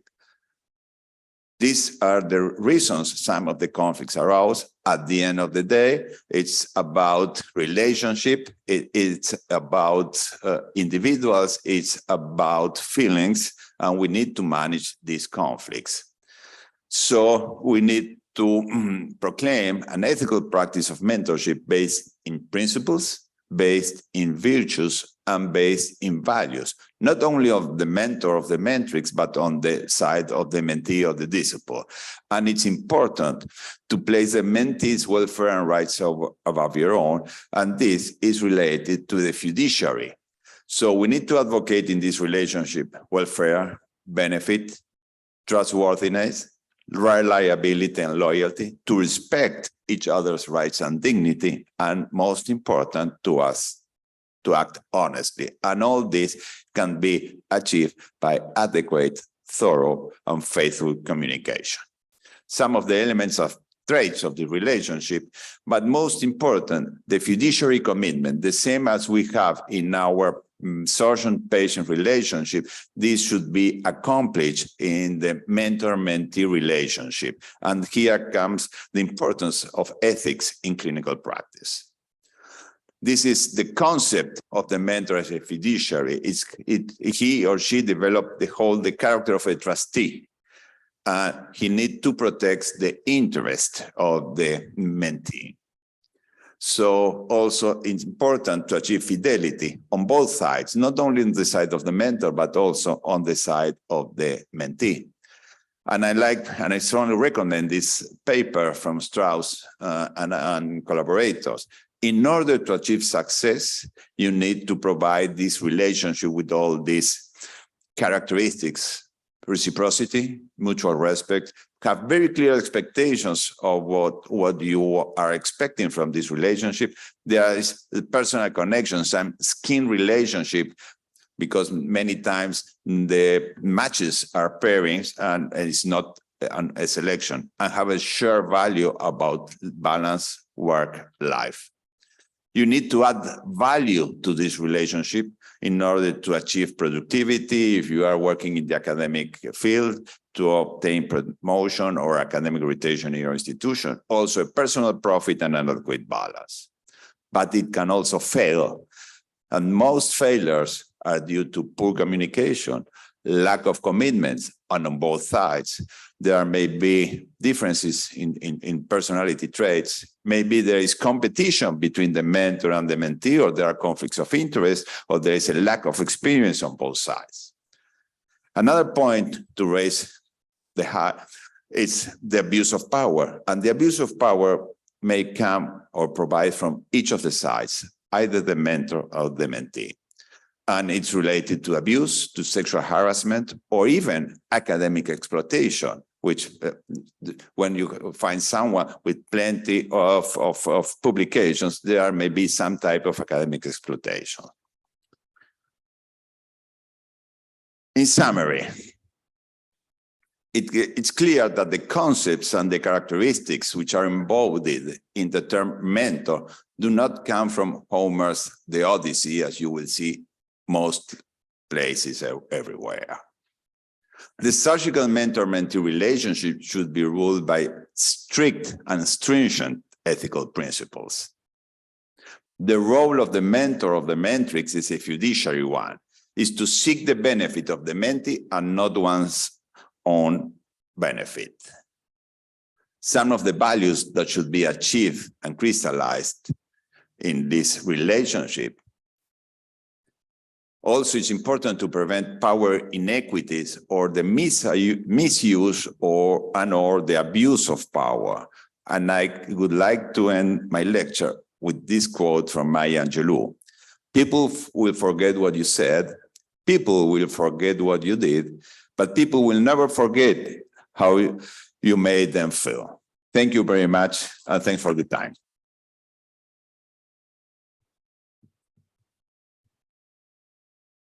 We're on time? Good. Great. Super interesting. Thank you. I take issue with one of your points, which is loyalty from the mentee. I think this has to be a little more of a unilateral direction, where the mentor's job is to, as you say, help the mentee figure out their own strengths and abilities and their own thoughts. So if those thoughts end up in conflict with the mentor, that's the arrow you have to absorb. But you've done your job well. Well, maybe that's the time or the moment to interrupt this relationship.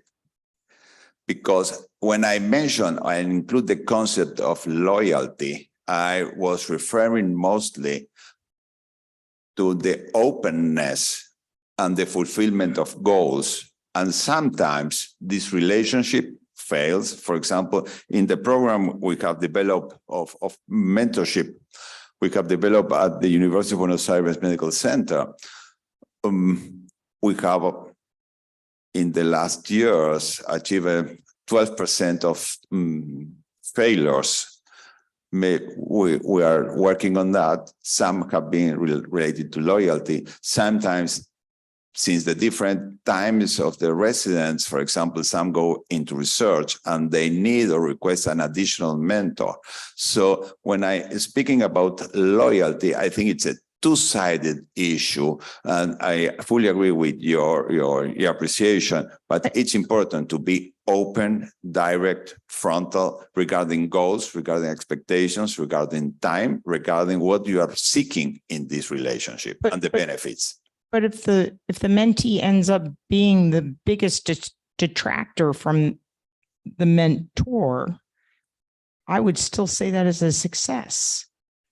I mean, killing them, okay, that's a misuse of loyalty, but it's a bigger problem than loyalty. But I just don't see that the mentee, I don't think the mentor should ever burden the mentee. The mentor's job is to put the mentee on their own feet and let them fly. Absolutely, like a son. So to have an expectation from the mentee of anything beyond don't be a criminal is why that.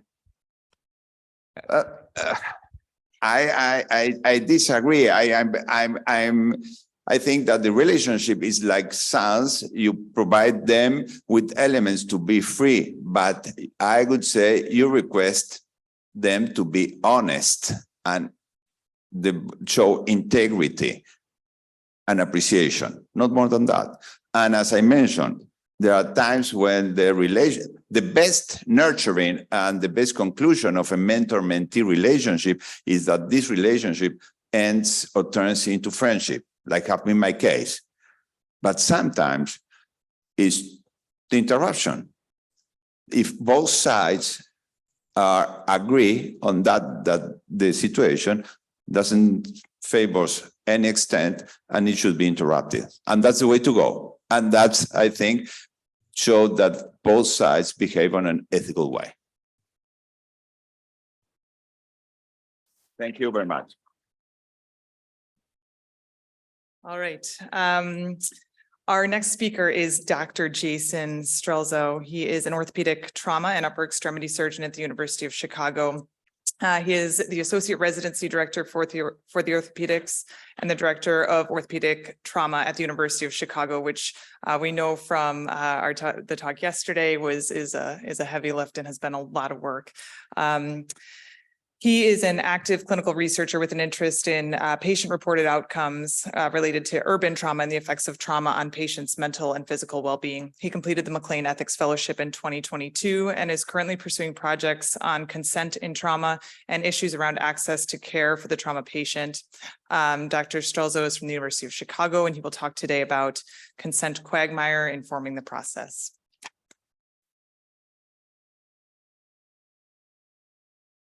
Thank you very much.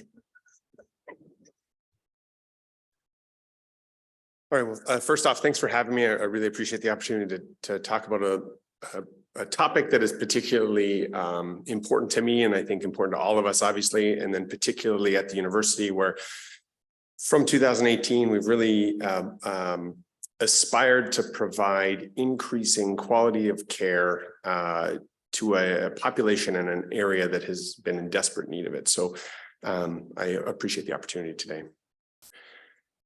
The stuff I'm going to talk about is supported by the Bucksbaum Institute. We have a grant, actually two grants to review some of the information I'm going to talk to you about today. So just pull that into your mind as we discuss consent and the aspects of consent today. One more disclosure, the next slide is a graphic slide, and I apologize, but I think it's going to prove my point. So for those of you that are squeamish, please look away.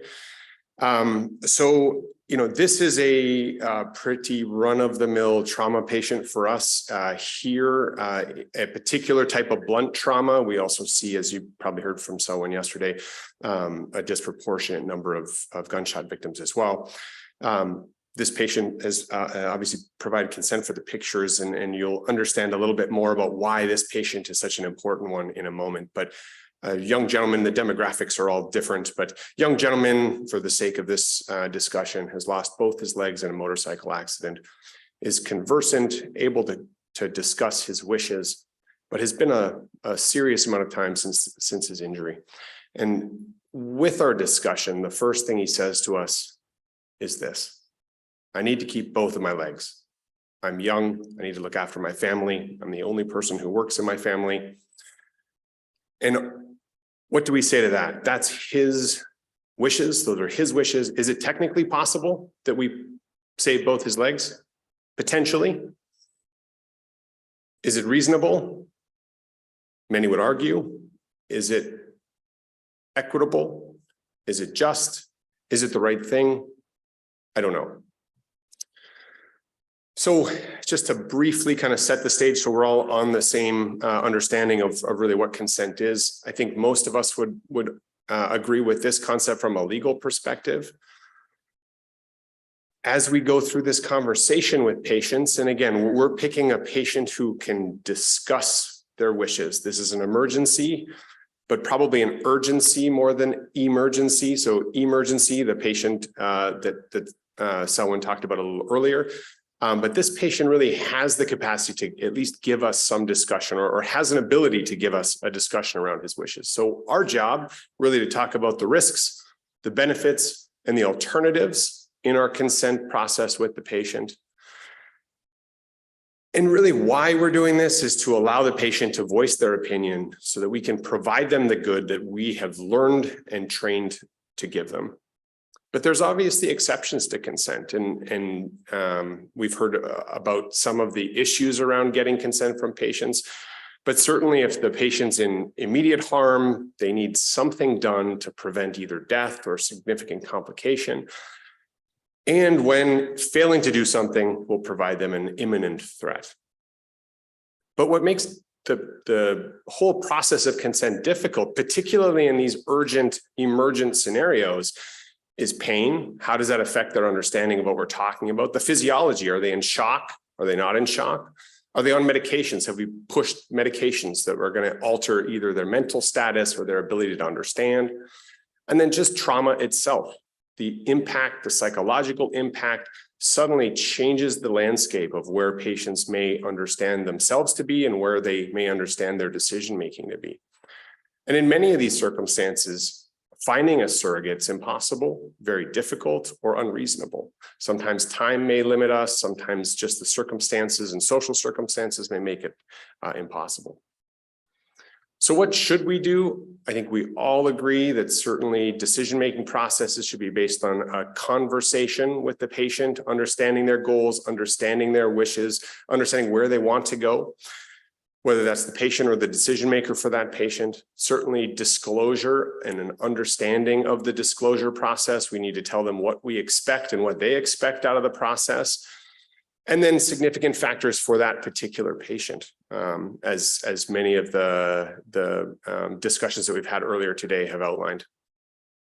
So what are the threats to that? Well, certainly patient understanding, even outside of the trauma realm, as we discussed on the legal side of the paperwork that we see for consent, understanding just the legalese in many of those consent forms can be very difficult.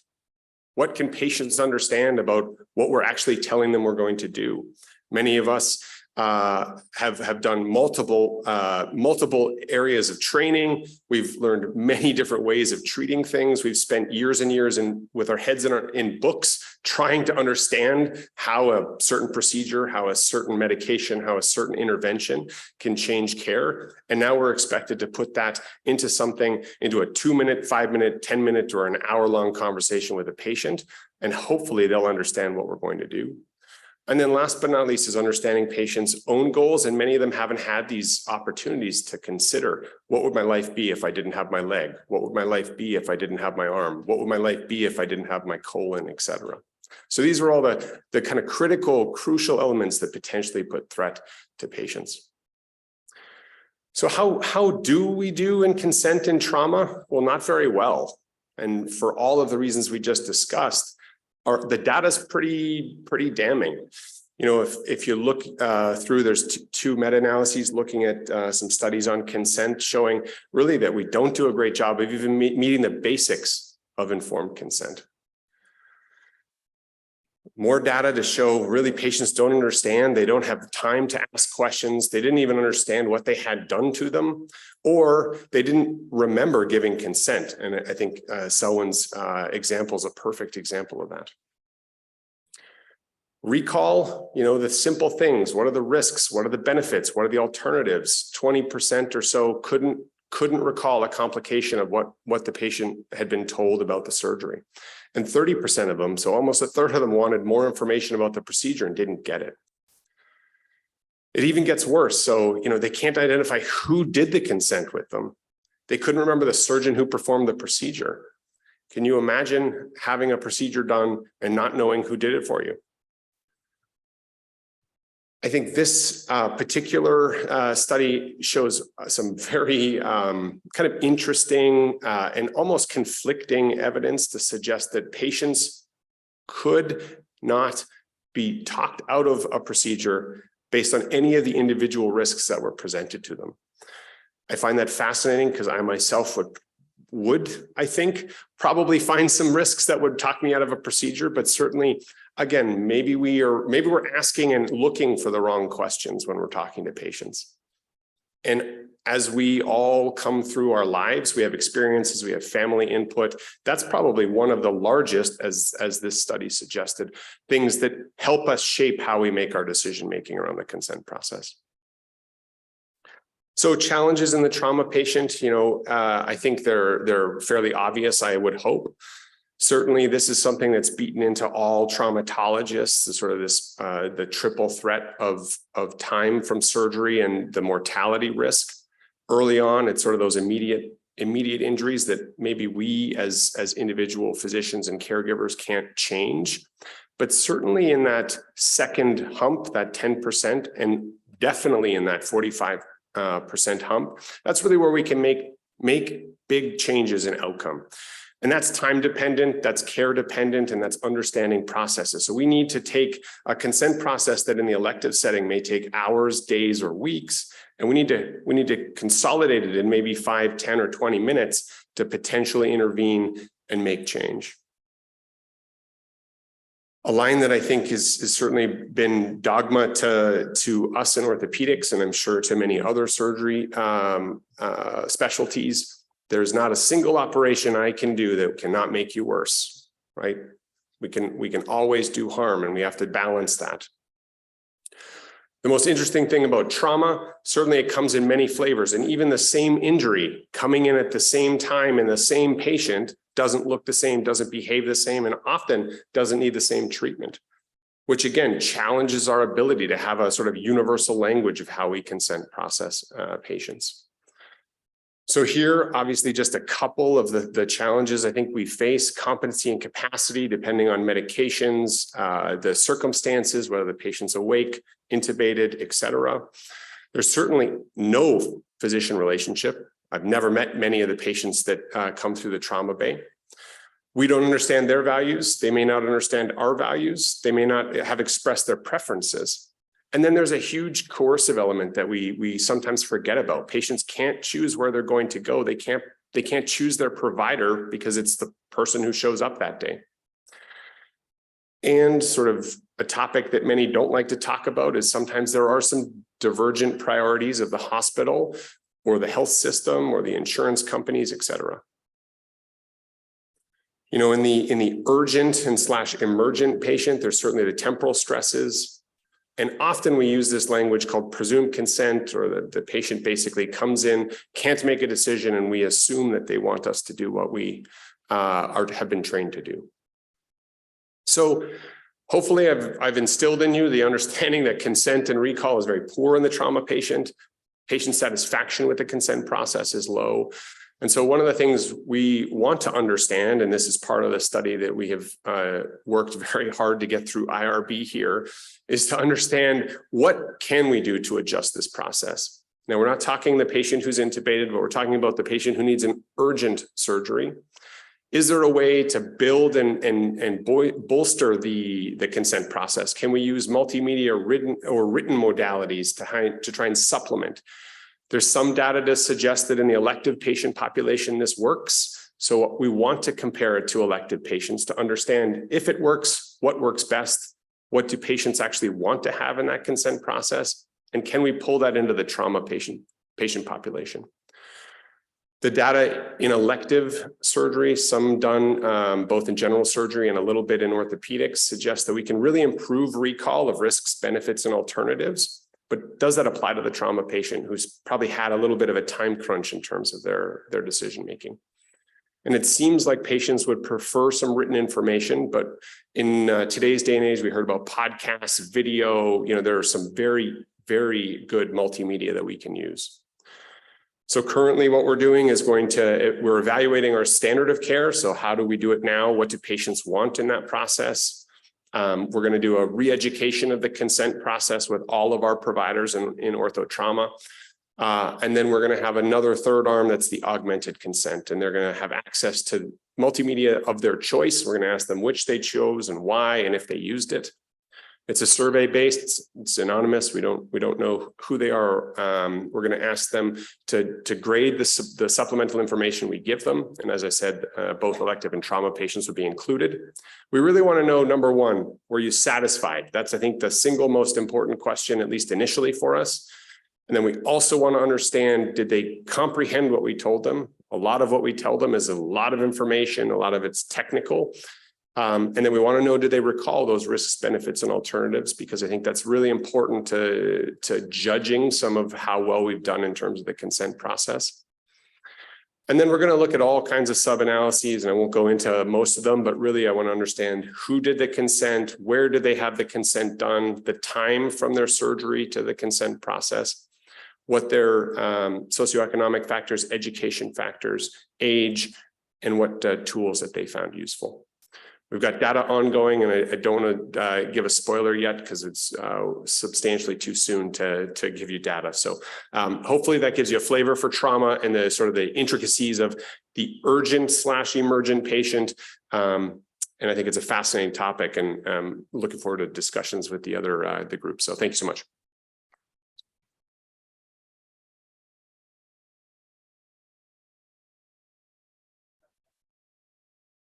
Have you, this might be done, or are you going to do any pre-hospital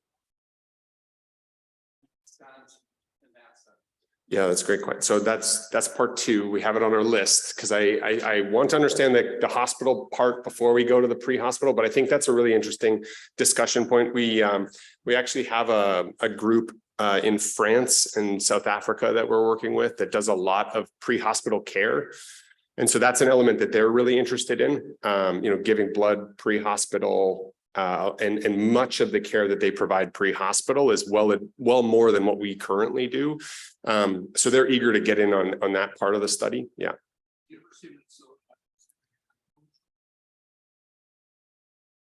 That's perfect. Thanks.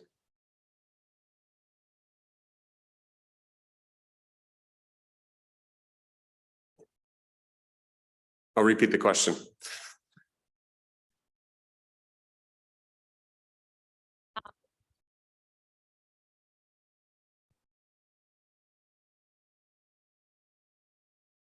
Yeah, Jason, that was so provocative. I think there's a lot of things that come up that we don't often think about in the consent process. And one thing that I didn't really hear mentioned that I don't think you guys have the luxury of as trauma providers is familiarity with the patient and the relationship that you have with them and sort of trust. And so there's two aspects to that, because I think one is, what is the encounter that's happening between this trauma surgeon and this trauma patient that's coming, in? Are we working, with the assumption that they are speaking the same language and understanding each other? Are there trust issues? Are there inherent structural issues that play into that? And how do you even mitigate that and capture it in these kinds of, in the analysis that you're doing? But the other thing too is, and I speak from a provider who sometimes I don't do any trauma surgery or anything even close to that, except occasionally putting in an IO. But I will have situations where a patient of mine might deteriorate on the floor. And I would venture to say that having a relationship with them beforehand allows them to trust me more when I have to do stuff like cardiovert them or things that are fairly time sensitive and unpleasant or dangerous. And so that element of familiarity and relationship, I think, really comes into the consent process as well. Is there even a way to build that into ortho consent? Great question. You hit the nail on the head. I mean, I think that's one of the challenges. We're often meeting patients, or we are meeting patients on likely the worst day of their life.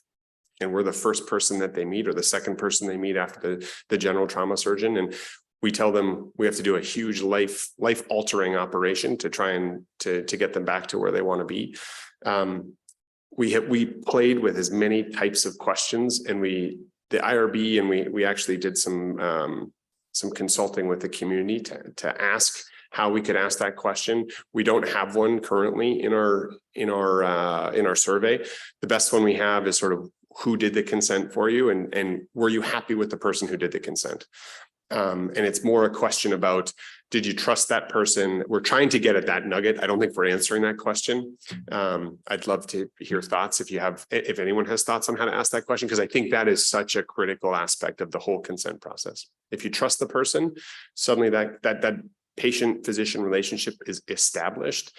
Even if it's not a long-standing relationship, at least you have something, because often we're seeing patients as they roll up to the operating room, which is not a way to build trust and to get to know each other and understand each other's preference and make a goal that's fitting for both of you.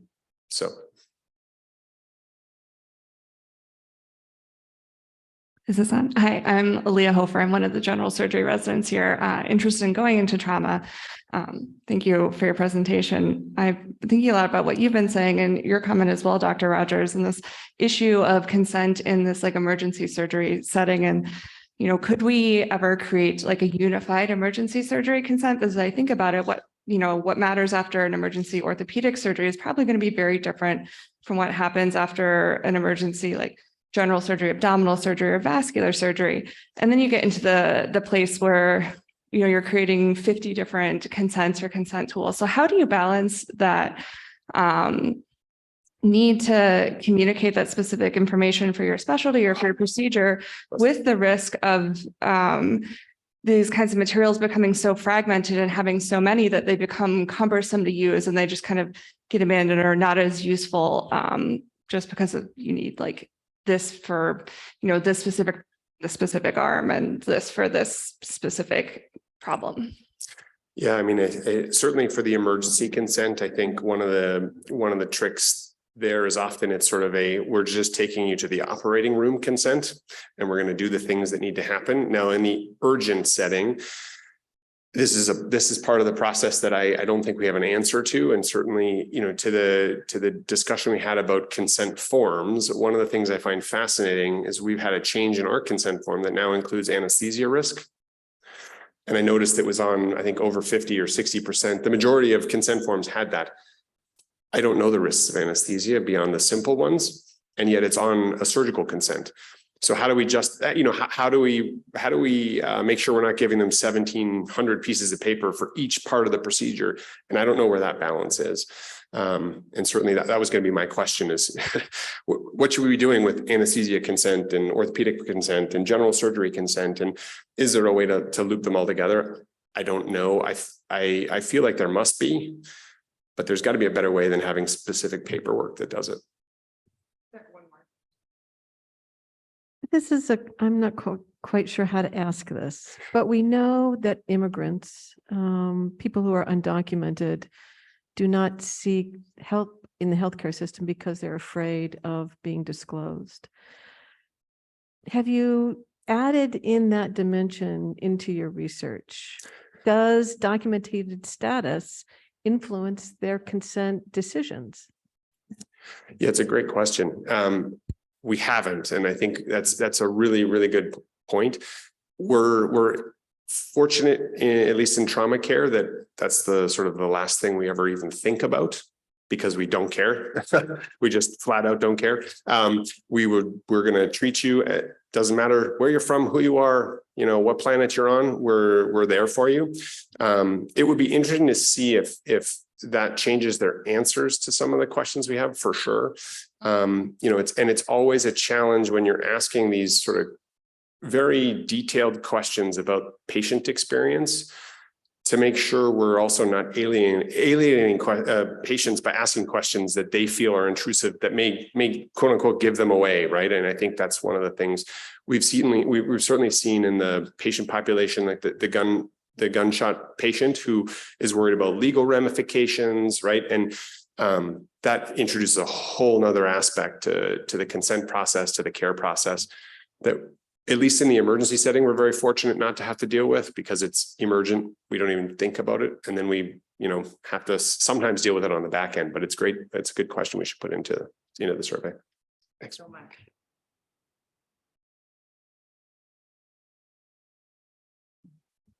Hi, I'm Megan Applewhite.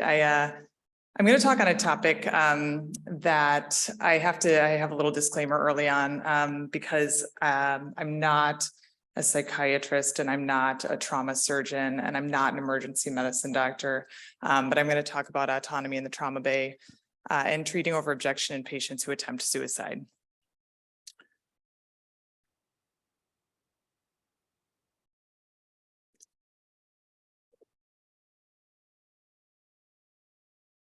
Great, thank you. Okay, so I do have one disclosure. I do some consult work for the Department of Defense Medical Ethics Center, and I have the distinct pleasure to work among many veterans whom I respect tremendously, but this talk does not reflect any views of the federal government.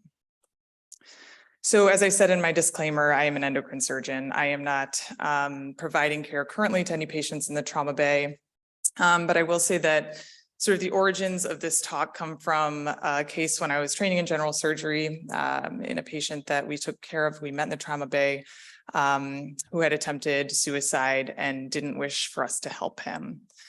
It was a really hard case. I still think about him all the time. And because I'm in ethics, the surgical residents find me as someone who has feelings that they can talk to when they don't feel great about things. So there have been a handful of residents who've approached me over the past 6 years and said, oh, this just didn't feel good. What happened? And there've been, so I'll talk about a few of those patients today, as well as the patient I encountered. There are going to be some graphic pictures. They are hard to look at, particularly given the stories associated with them. And I think that part of the reason I think it's important to show them is because this affects us in the day-to-day. We're going to hear from Dr. Kim later, who's going to talk about moral injury and agent regret. And I think that all of these things sort of compound together to make it a hard job. So this is the case of Mr. Anderson. So Mr. Anderson was an 84-year-old male. His wife of 60 years died 3 years ago. His son, who accompanied him into the trauma bay, found him at home like this and called 911. The patient was awake and alert, and he was mentating, and he calmly asked to be left alone. We thought he had capacity. He said he's tired and he's lonely. And he wants us to just leave him be. He didn't plan for his son to find him. He talked to his son and told him he loved him. And his son just felt kind of weird about it, so drove to his house. So you receive him on the trauma alert, and he's talking to you. And the choice should be clear because we always stabilize people in the trauma bay. It's what we do.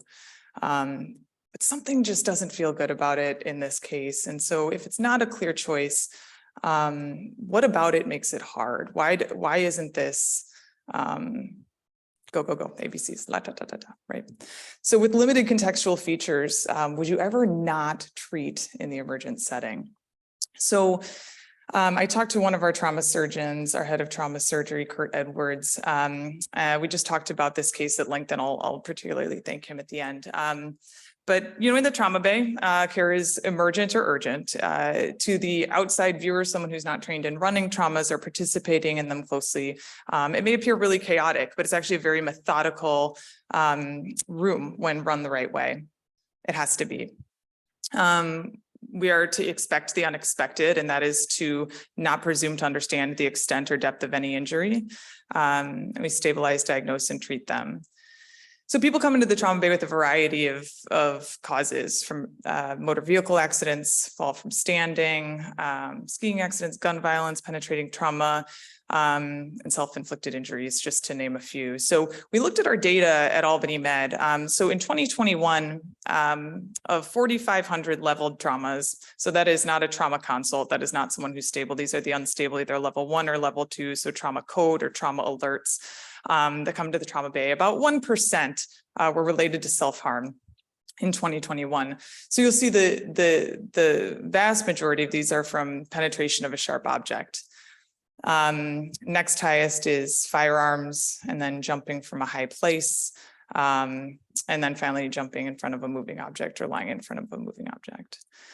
And the reality of this is that it's going to get worse. So these data are from between 20 or up to 2020, but you can imagine with everything that COVID has brought with regard to mental illness and worsening of people's pre-existing mental illness and the addition of brand new mental illnesses, that death by suicide or suicide attempt is probably going to become more common in the next data that are published. But the suicide death rate increased 33% between 1999 and 2019. There were 1.2 million adults who attempted suicide in 2020, and these tend to be individuals who are older, men, and LGBTQ+. This is a paper put out, and this was really the only paper that I was able to find about trauma surgery and suicide attempts.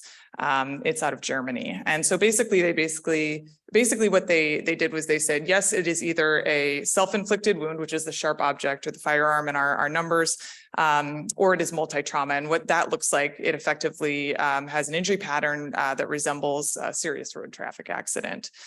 But what happens is that it complicates emergent decision-making. When a patient objects to the medical intervention, if the injury they have is fixable, right? So if we can fix it, or if we think we can fix it, but the patient doesn't want us to. So what happens when Mr. Anderson says, please don't help me, I don't want anything done? So this is the second case of Mr. Gray. Mr. Gray is a 45-year-old male. He's an incarcerated patient in a medium security prison. He has a known history of schizophrenia and PTSD. And this is his 5th time in the trauma bay for a self-inflicted stab wound to the abdomen.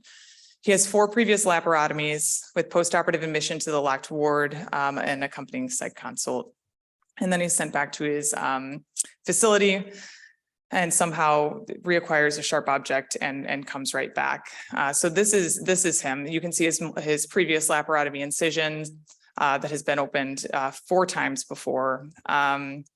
This time he found an ice pick somehow, and we took him to the operating room, as you can imagine. For the surgeons among us, and the non-surgeons can probably imagine, is like the adhesive disease in the abdomen, the scar. It just makes every subsequent operation becomes more and more difficult to not harm him iatrogenically in the process of trying to repair the injury. So comments in the care of this patient were actually very interesting. So does the fact that he's currently incarcerated change the way that he's treated? For sure, right? And I could go a whole nother talk about hunger strikes and feeding over objection. But for example, when an incarcerated patient chooses not to eat and go on a hunger strike, should he or she begin to suffer end organ damage, the medical system is able to get a court-appointed court-appointed guardian to effectively say, you can put in a feeding tube. They can force feed over objection, right? And that's not something that would happen in the general population. So rights are taken away. The rights are limited in incarcerated patients. What strikes me and what sort of sits in my belly and doesn't feel good about this, among other things, is the comments that people feel that they can make while taking care of these patients who are vulnerable, these patients who are marginalized, these patients whom we've probably not treated very well over the entirety of their lives, while they are in our care, to say, 5th time, bad aim. Where did he even get the ice pick? He's an inmate. He probably deserves it. People say, oh, I'm going to go and look up what he did. Why do we keep helping him? Why can't he do the job right? The comments that are made about incarcerated patients are totally and wildly inappropriate and different from those in the general population. And it's something that really is cruel and is shameful. But what happens when Mr. Gray says, "You're not helping me. Stop. Haven't I sent you the message enough times that I'm going to keep doing this until I don't make it here for you to help me? Don't help me." And he's awake and he's clear. And he's established a history of making the same decision over and over again. This is a third case. A 55-year-old male who came into the trauma bay alongside his daughter. He had an unsuccessful suicide attempt with a firearm. This man had a recent concern for lymphoma diagnosis. Also, his wife had been killed a few months earlier, and there was actually some question of whether or not he had involvement in that process. So he'd been having, understandably, a very hard time. As it happened, he was unsuccessful, and the way he arrived to us was intubated, so he didn't immediately say, "Don't treat me." But after he was stabilized, and after the plastic surgeons and the craniofacial surgeons were able to do their really important and amazing work, he said, why did you do this? I didn't want this to happen. I'm going to die anyway. I have lymphoma. But then his path came back and he didn't have lymphoma.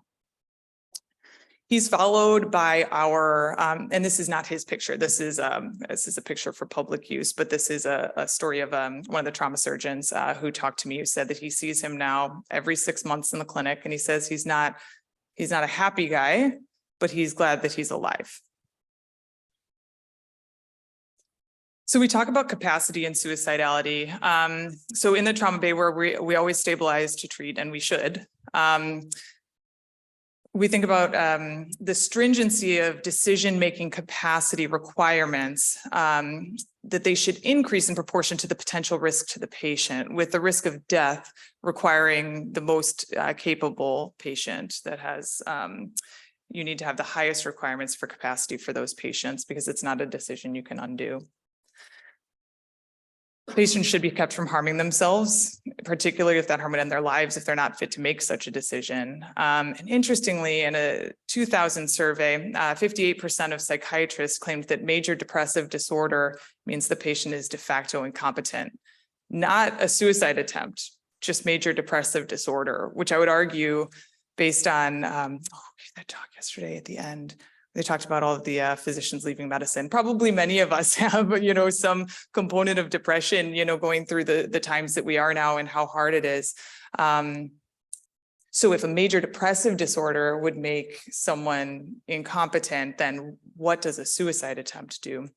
So is a suicidal attempt alone enough to determine a lack of decisional capacity? Well, some say yes, and some say no. Those who say yes, we have one psychiatrist at our institution who says yes. He says mental illness, the mental illness of this patient, if that's why they're attempting the suicide, may be treatable. It is highly likely that not all forms of therapy have been investigated and tried, and we can help this person. For those individuals whose suicide attempt was the result of a situational or quality of life challenge, social workers say, yes, we could give them more support. We can, for the guy with the lymphoma, we can wait till his path comes back, right? There are reasons to think that we can treat people's mental illness or treat people's situations that brought them to this point, such that we need to help them make this decision now, that they're not to make this decision on their own.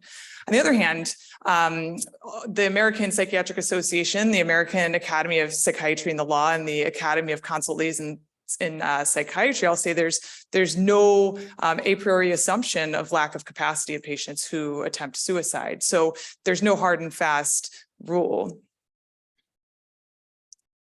So sort of thinking about this hard, those individuals who say, yes, you lack capacity if you've attempted suicide, this is predicated on the belief that human beings fundamentally value life.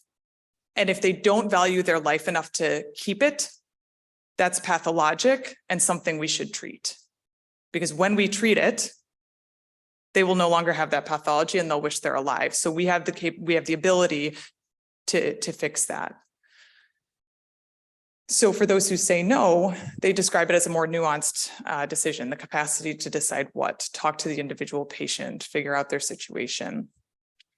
But in the end, and this is where I'll stop, is that when we meet suicide attempt patients in the trauma bay, we stabilize, diagnose, and treat. There is very little opportunity to understand the contextual features or personal preferences outside of this high acuity setting. The emergent setting poses challenges in therapeutic decision-making when personal preferences are expressed and the patient is thought to have capacity. And that's what makes it not feel good. But we will always stabilize to treat in the trauma bay, as the permanence of not treating those who would retrospectively have wanted their life saved is too high a cost to pay. So I really, this is my project, but these individuals on the left are all of my faculty at the Alden March Bioethics Institute, and they make my job a pure joy. And I love working with them. I wish to thank Peter Angelos, who is my foremost mentor, who I promise not to poison with mercury, and Dr. Kurt Edwards, who is a trauma surgeon who helped me gather the data and talk with me through these things. So I appreciate your time. Thank you.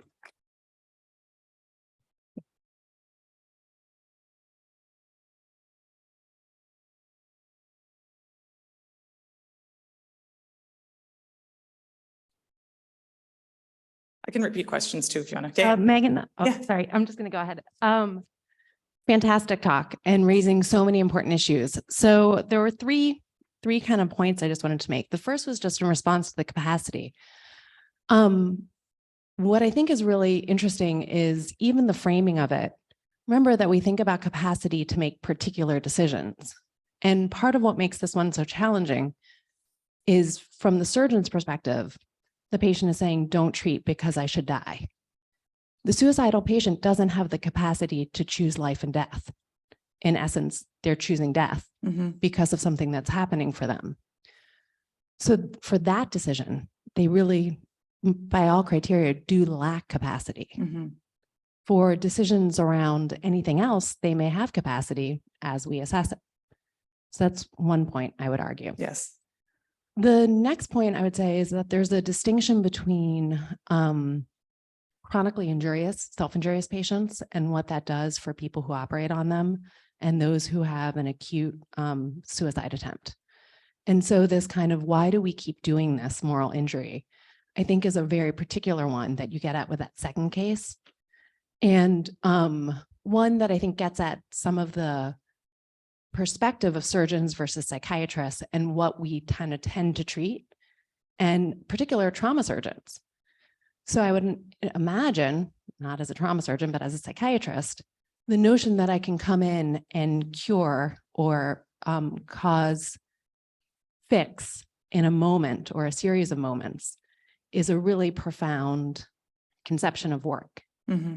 For self-injurious patients, this is a chronic and debilitating condition. And so the odds of kind of perception are really against the trauma surgeon in trying to help or fix or cure a patient like that. And so I think that's particularly challenging. Adding to that, I think you're absolutely right. The way that we talk about individuals with psychiatric illness, incarcerated individuals, often is cruel and demeaning. But I would note that the role of humor in the face of profoundly uncomfortable human behavior is actually really understandable. And so, it just argues again for helping physicians to process and recognize their tendency to go to humor in the face of really challenging human behavior and really, really upsetting human behavior. Thank you so much. I was really hoping you would be here, so I'm glad you are, and I'm glad. And I would love to talk to you more about this if I could. The idea of it's that there's a constant reality check when I talk to medical students. So we every month when students are on their surgical rotation, they submit cases, and we meet with them in small groups to talk about cases that have been ethically challenging. And when cases come up about sort of the residents and the attendings, but more frequently the residents, they're the most tired, they're the most overrun, they're the most frankly abused, right? The medical students see the comments that what we sort of know to be coping mechanisms, and they say, this is horrible, right? This is not why I came into medicine. I don't want to become that. And so I'm constantly having these reality checks from the medical students and sort of trying to rationalize it and sort of educate them in the way to say, you can't feel everything all the time for all of your patients and still come out on the other side and be available for anyone else or anything else in the rest of your life. And so trying to sort of balance that, which is so hard. Yeah, and humor is a mature coping mechanism. Yeah. Yeah. Thank you so much. Dr. Applewhite, this was a fantastic talk. As an endocrine surgeon, I applaud that something that happened probably 10 years ago still sticks to you in a way that you are seeking some resolution. I'm not sure, you tell me. But I'm struck very much as I also am stuck around, I see a lot of death and dying in what I do. But one of the things that is really dramatic to me about this issue of suicide and intentionality goes back to a case that I took care of when I was a faculty at the program. Suicidal patient decides to jump in front of a train and misses the train, but hits the third rail and burns off his mid-face on down. And very, very sick, basically electrocuted, gets resuscitated, revives, in the ICU 28 days later, trach and PEG and all that stuff. And the question comes up, what do you do next? And it's in the medical literature, he had a face transplant. And you think to yourself, wow, that's an amazing success story, but is it? Any comments about that? Because clearly we went all in. Right. Because you did, yeah. And what were his thoughts? Do you know what his thoughts were after all was said and done? He wanted to die. Still.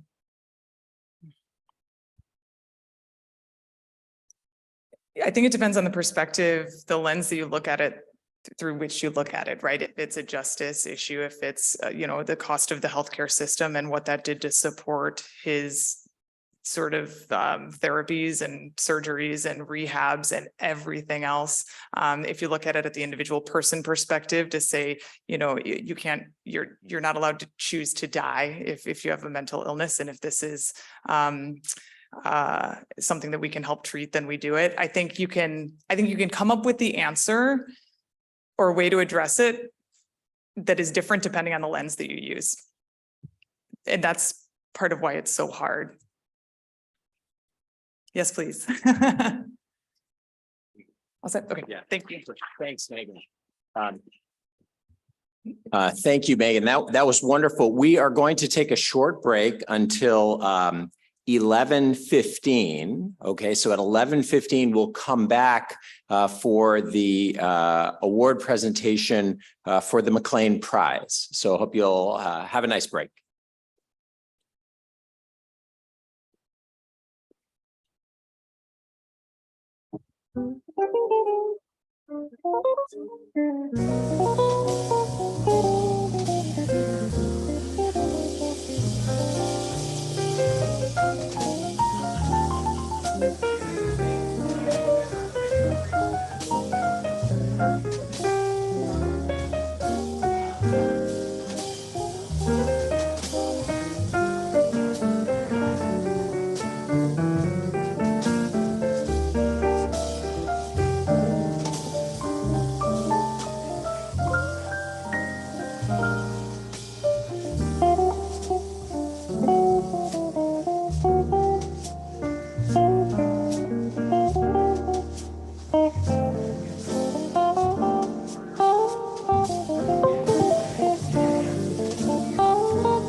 Well, let me go ahead and get started again. It's really a tremendous pleasure for me to have the opportunity to introduce Dr. Wendy Levinson, who is the MacLean Prize recipient for 2022. Since 2011, the MacLean Center for Clinical Medical Ethics here has given the MacLean Center Prize in Clinical Ethics and Health Outcomes. We have given this prize to senior scholars from throughout the world who have made transformative contributions to the field of clinical medical ethics through scholarship, practice, leadership, and policy development. Let me just tell you a little bit about Dr. Levinson. She was born and raised in Toronto. She received a Bachelor of Science from the University of Toronto and a diploma in education from McGill University, and her MD was from McMaster University. She is the past Sir John and Lady Eaton Professor and Chair of Medicine in the Department of Medicine at the University of Toronto Faculty of Medicine. She is the lead author of Understanding Medical Professionalism, as well as co-author of Goldman's Cecil Medicine's 24th and 25th editions. Dr. Levinson has served in numerous leadership roles throughout the United States and Canada, including serving as chair of the American Board of Internal Medicine, president of the Association of Professors of Medicine. She was chief of the section of General Internal Medicine and Geriatrics at the University of Chicago from 1997 to 2001. She is the chair of Choosing Wisely Canada, a campaign to help physicians and patients engage in conversations about unnecessary tests, treatments, and procedures. Choosing Wisely partnered with the Canadian Institute for Health Information to produce a report dubbed Unnecessary Care in Canada. And these researchers focus on 8 of the more than 200 recommendations compiled by Dr. Levinson's group, and found that over 1 million unnecessary medical tests were administered every year, province by province across Canada. In addition, she is coordinating Choose Wisely International. Dr. Levinson is author or co-author of over 300 peer-reviewed publications. She has written widely on communication with patients, disclosing medical errors, and other aspects central to the relationship of physicians and patients. In 2013, she was awarded the Canadian Medical Association's May Cohen Award for Women Mentors. In 2014, she was made an Officer of the Order of Canada for her contributions to promoting effective communication between physicians and patients, as well as for her sustained leadership in academic medicine. It is truly an honor for us to present the award to Dr. Levinson, and we look forward to your comments today. Dr. Levinson.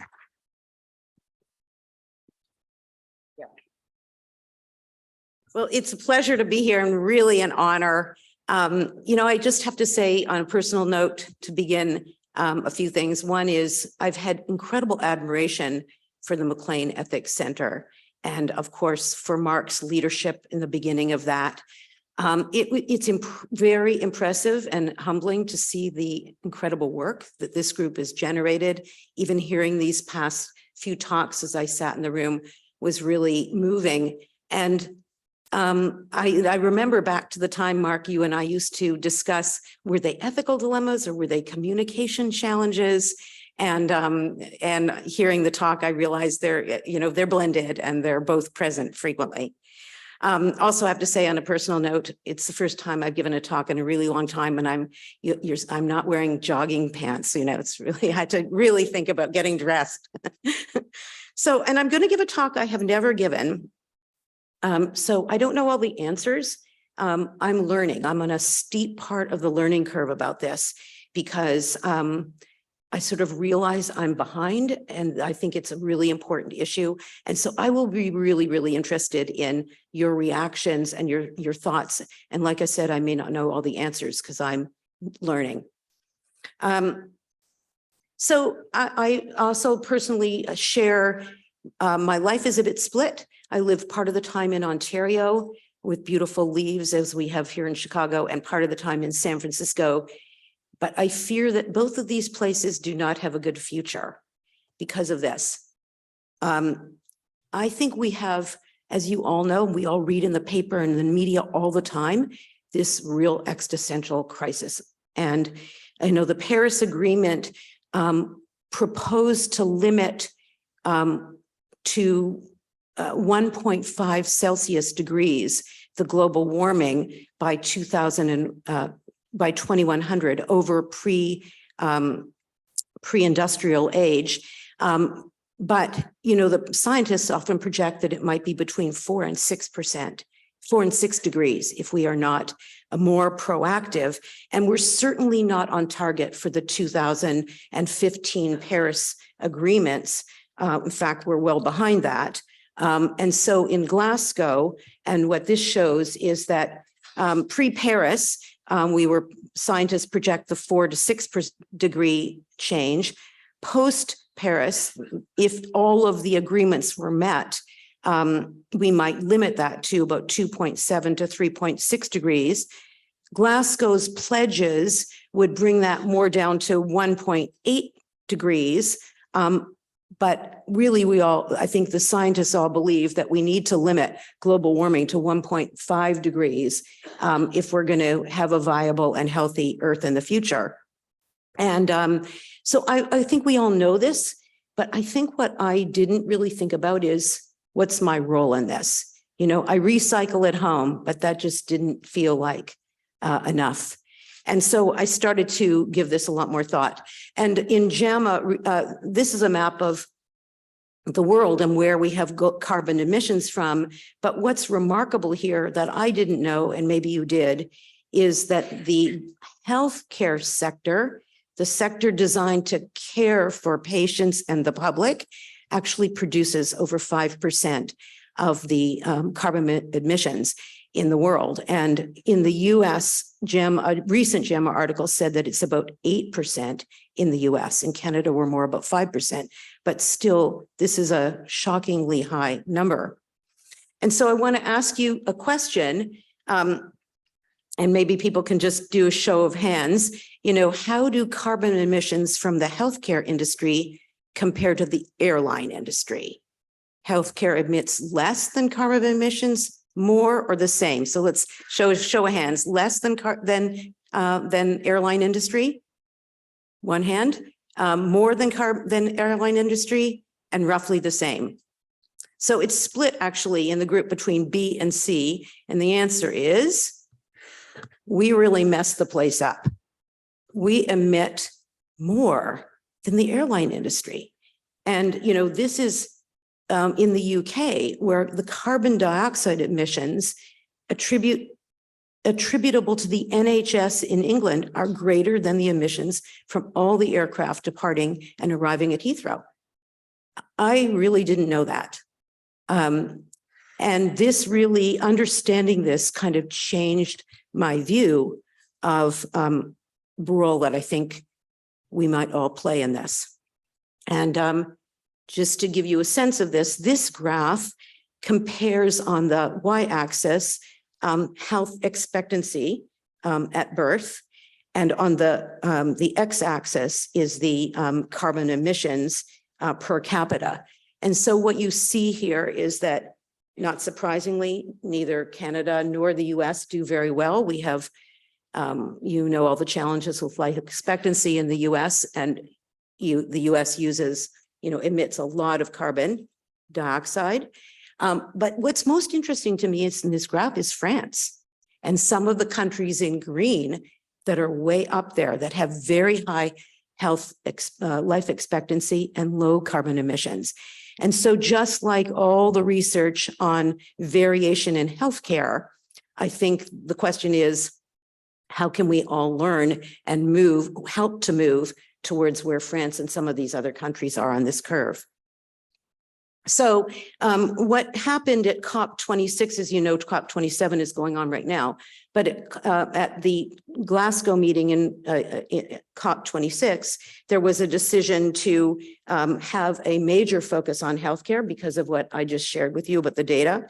And they agreed that high emissions and high ambition countries would set a target to achieve health system net zero by 2050.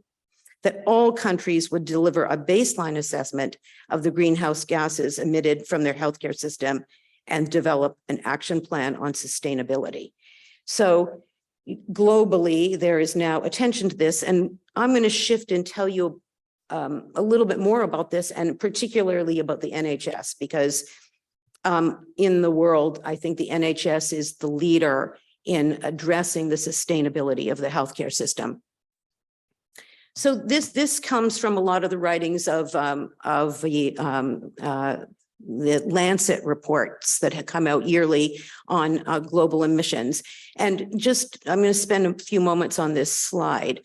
Basically, what it says is that climate change is leading to all these exposures that we all know about: the hurricanes, the fires, the flooding, the famines, and that patient populations and populations that are particularly vulnerable are more at risk.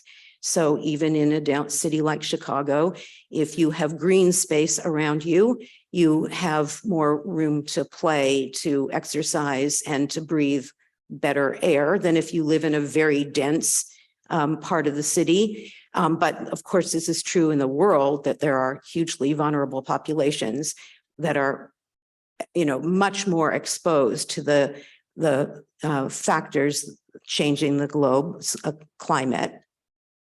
And the other part that I really hadn't spent enough time thinking about, which was also addressed in COP26, is how the healthcare system is or is not resilient. So, we had big fires in British Columbia last summer, and the hospitals just were not prepared. They were overwhelmed. And here we had the pandemic going on and all these heat deaths in seniors in downtown Vancouver. And the health system in British Columbia had real capacity issues. And you can think back all those years ago to Katrina and what happened to the healthcare systems there and their ability to cope. So part of the agenda is to make healthcare systems resilient so they can function in the times of these global emergencies or local emergencies.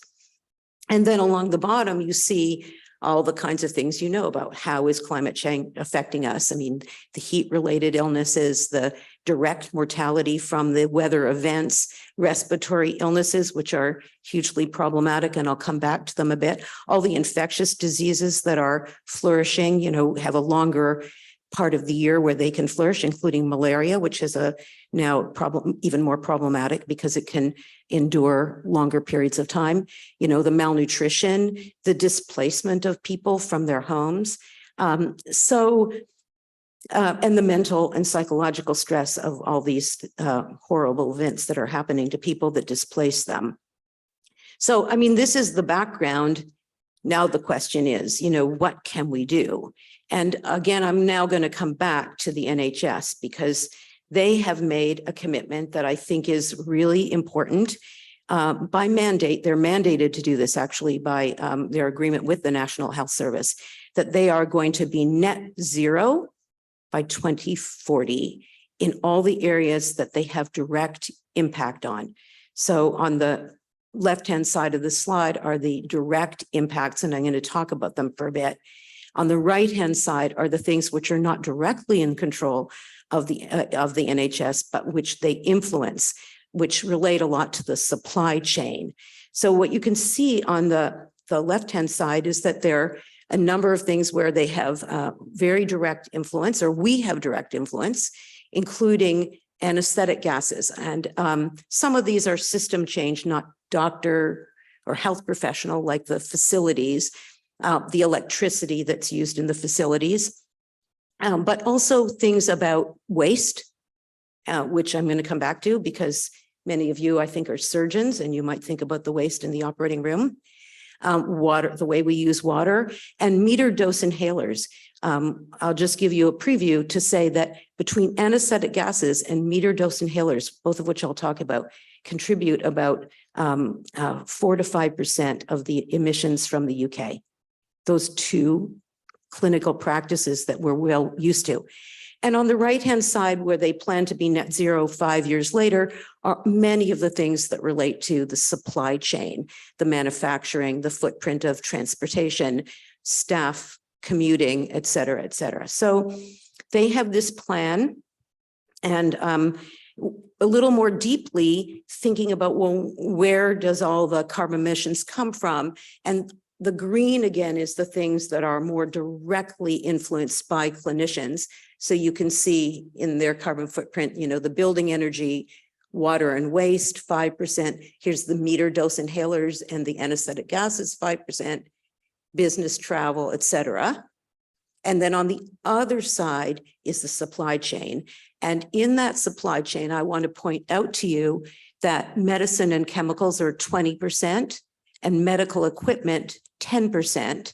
Non-medical equipment, another 8 to 10%. So these are also things where, even though we don't have direct control, we do have influence. And I'll share with you some of the strategies that are emerging around the world to deal with this. Just a little bit more about the sources. Again, this is a busy slide, but it comes from the NHS. And basically, if you look at the green bars are outpatient care. And all I want to draw your attention to is that in the outpatient sector, it's about pharmaceuticals. It's the drugs we use. On the inpatient acute side, it's more distributed. And there it's, you can see there's red along, it's the medical equipment, of course, drugs, but a variety of other paper products, et cetera, that contribute to the carbon footprint. So how we address this depends a lot on the sector that we work in. So I'm going to shift and now talk about what we actually can do. And I want to start by saying that, the Royal College of Physicians and Surgeons in the UK adapted the quality of care dimensions, the domains of quality that you all know so well, to add sustainability, and said that it was an ethical responsibility to protect the health of the current and future generations by minimizing the health services contribution to climate change and ongoing impact on the determinants of health. So this is front and center in the UK, and I think increasingly in North America too. So what is our role? Because I think probably like me, maybe you thought about this a lot more than I had. But it is hard to sort of say to myself, what's my role in this as a clinician? And I'm going to talk about 3 ways that I think we directly can play a role. One is through decreasing low value care. A second is through doing quality improvement, or as the UK calls it, SUSQI. And a third is through advocacy. So I'll talk a little bit about each of those. So first, I'm just going to talk about reducing low value care. As you heard, actually, Peter mentioned in the introduction, we did this report that's on the left in 2017 with the Canadian Institute for Health Information, and they used 8 indicators from Choosing Wisely. And it got a lot of press because the high level key message was that up to 30% of the tests and treatments we do don't add value or can even be harmful. The same as the US, number that has been reported in many places. I thought when we did it, by the way, that we'd have a lower number in Canada, but we don't. It's the 30%. But just yesterday, we released our second report, Thursday, on overuse of tests and treatments, a progress report. And in this case, we had 12 indicators of overuse, and 8 of them have significantly decreased in that 5-year period. Now, we don't attribute all of that to Choosing Wisely. There are other things going on in the country that play a role, but I think we have contributed some, and some of the 4 that didn't move are ones we haven't worked on at all for a variety of reasons, like C-section rates in low-risk women, which are high and actually getting higher in Canada.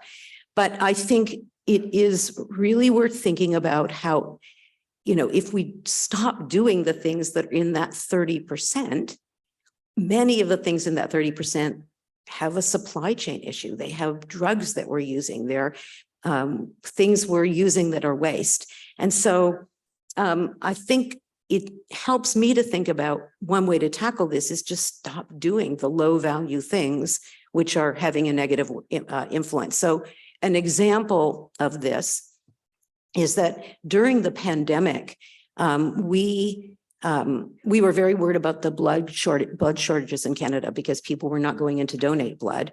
Now, in fact, there was less trauma and it was offset in some ways, but we had a blood shortage problem. And Choosing Wisely had prepared a program to get the hospitals across Canada to decrease their blood use. And so we launched it during the pandemic. And really the goal of this campaign was to decrease the use of red blood cells because research shows that we overuse red blood cells. I don't know about you, but I only learned to write 2 units of red blood cells. I think I never wrote an order for 1 unit of red blood cells in my life.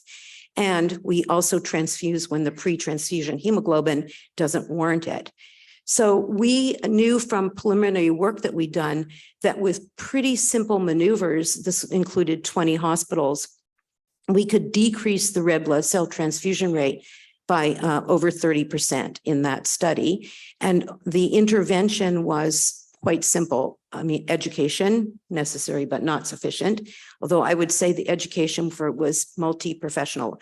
It was physicians, nurses, and laboratory technicians that processed the blood requests.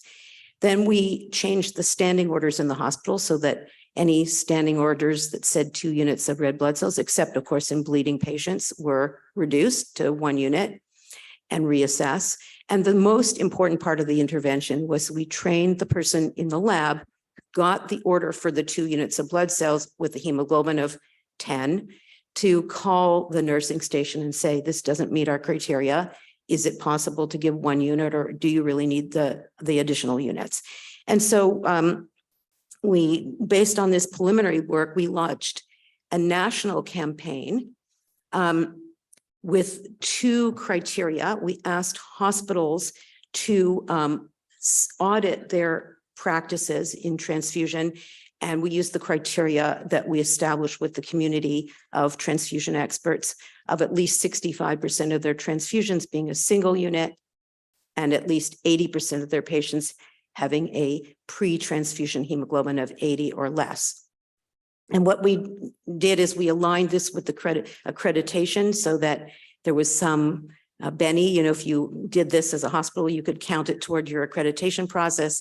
And we gave them something that to me was not worth all that much, but we called them a using blood wisely, choosing wisely hospital. So not a lot of reward, but amazingly, we have about almost now 250 hospitals participating. There are about 550 hospitals in Canada, but we have preferentially the larger and medium size and academic hospitals. So about 75% of all the blood supply being used is through those hospitals. And we're in the process of analyzing our data, but it looks like we're going to reduce it significantly. And, you know, what I think is most interesting about this is it's a precious resource. It causes patient harm. 1 in 100 people get a transfusion overload syndrome. It's extremely costly. We spend $1 billion just purchasing blood in Canada and has an environmental impact. So I think it's a win-win-win-win. And I think for me, this is the approach that I see as a way forward for it to feel naturally part of our work if we're doing the right thing for patients and at the same time decreasing the environmental impact. And I don't think this applies to things where there's not equipoise for patients. It's when there is equipoise. So I'm going to give you a couple more examples. Not work we've done, but work mainly from the UK. So just to give you a sense of this, I didn't really know this before I started this journey, but the gases, the propellants used to deliver inhalers like Ventolin that I prescribed 1 million times in my career are extremely polluting. That's the 5% is this and the anesthesia gases. So 100 doses are equivalent to a almost 300-kilometer car journey. And what's really interesting, of course, is this is true but it's not true for the dry powder inhalers. So the inhalers that use the the things that are in the common ones that I've always used, as you can see, have a very high carbon emissions, and the dry powder inhalers have very little. So of course, does require switching many people who've been used to their inhalers to a different approach. But, that's a big change in a carbon footprint. And like I've told you, this is, being done a lot in the UK and other places. Here's the other very common issue that I think is, obviously very important in the operating room settings, that desflurane, again, I'm not an anesthesiologist, I'm not an expert here, but it's a highly polluting anesthesia gas. And relatives like the others shown here are much less. Nitrous oxide is also quite polluting, but not as much as the desflurane, which is clearly the highest. And so, there's a huge impact of these gases being used in operating rooms around the world. And they can be decreased substantially by treatments which are equivalent for patients and don't have this carbon footprint. And so I'll show you an example here that comes from Wisconsin, where they had a call to action to decrease their use of these drugs. And as you can see, they dropped their desflurane by over 50%, increased the use of safer drugs, and also had a big impact on costs per month. And you can see at the bottom, this comparison of the car mileage using the desflurane compared to another anesthetic drug. And I want to pause on this for a moment, because this is one of the ways people sometimes express the impact, is to try to translate the decrease on car mileage, because it's something we understand intuitively.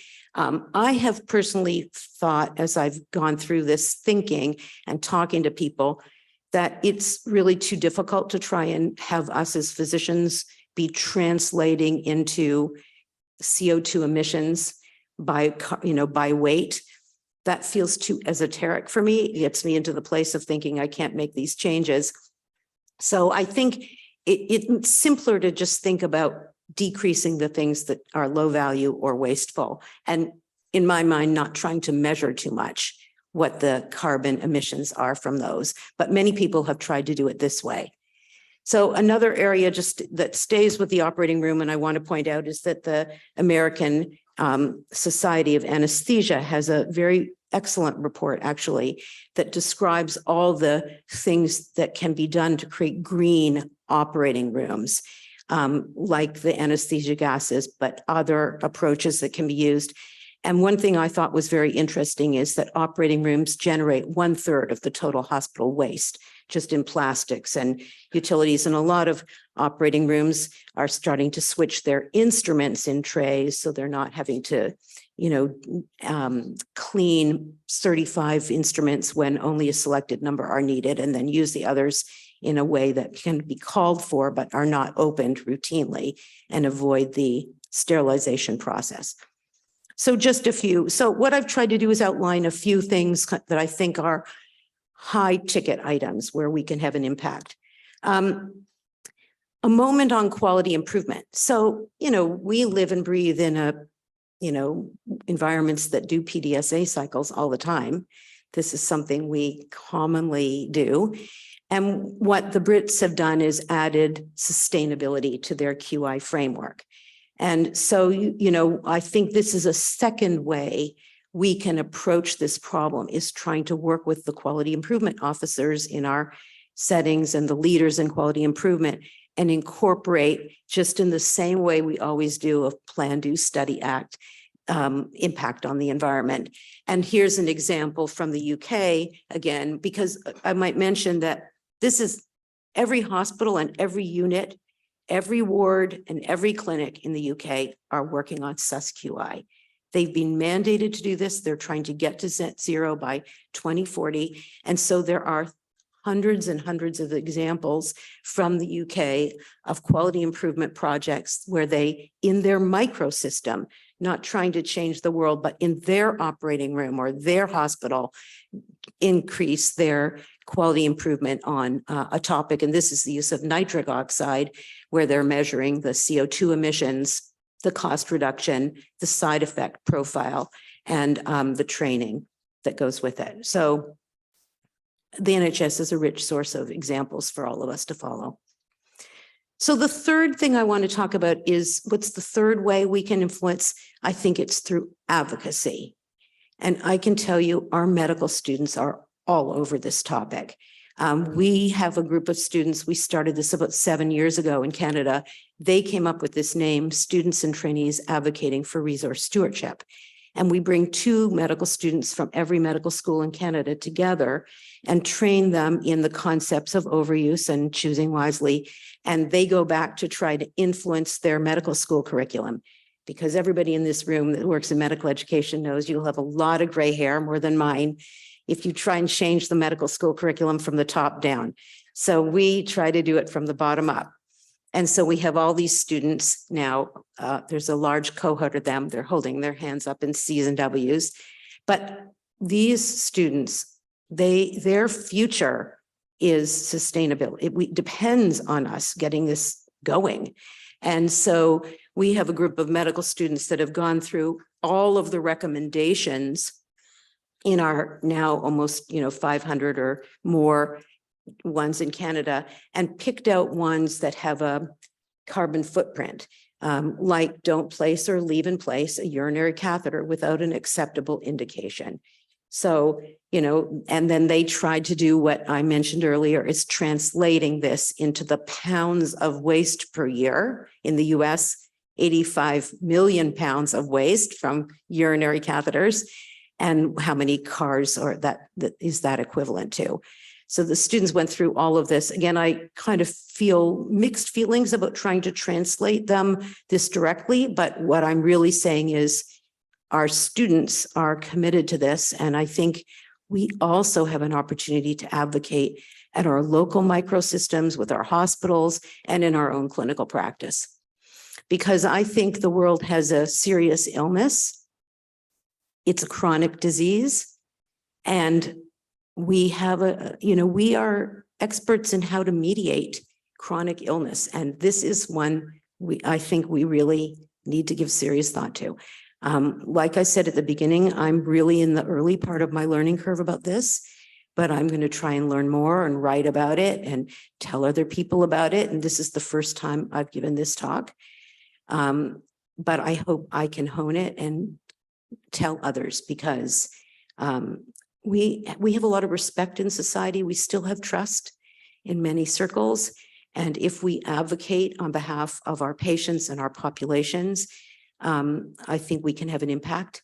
And it is our responsibility as physicians ethically to care for the populations of patients we serve and the populations we don't serve. And this is a really serious problem. So I want to stop. I hope we have a few minutes for some questions, Peter. And I very much welcome your reactions.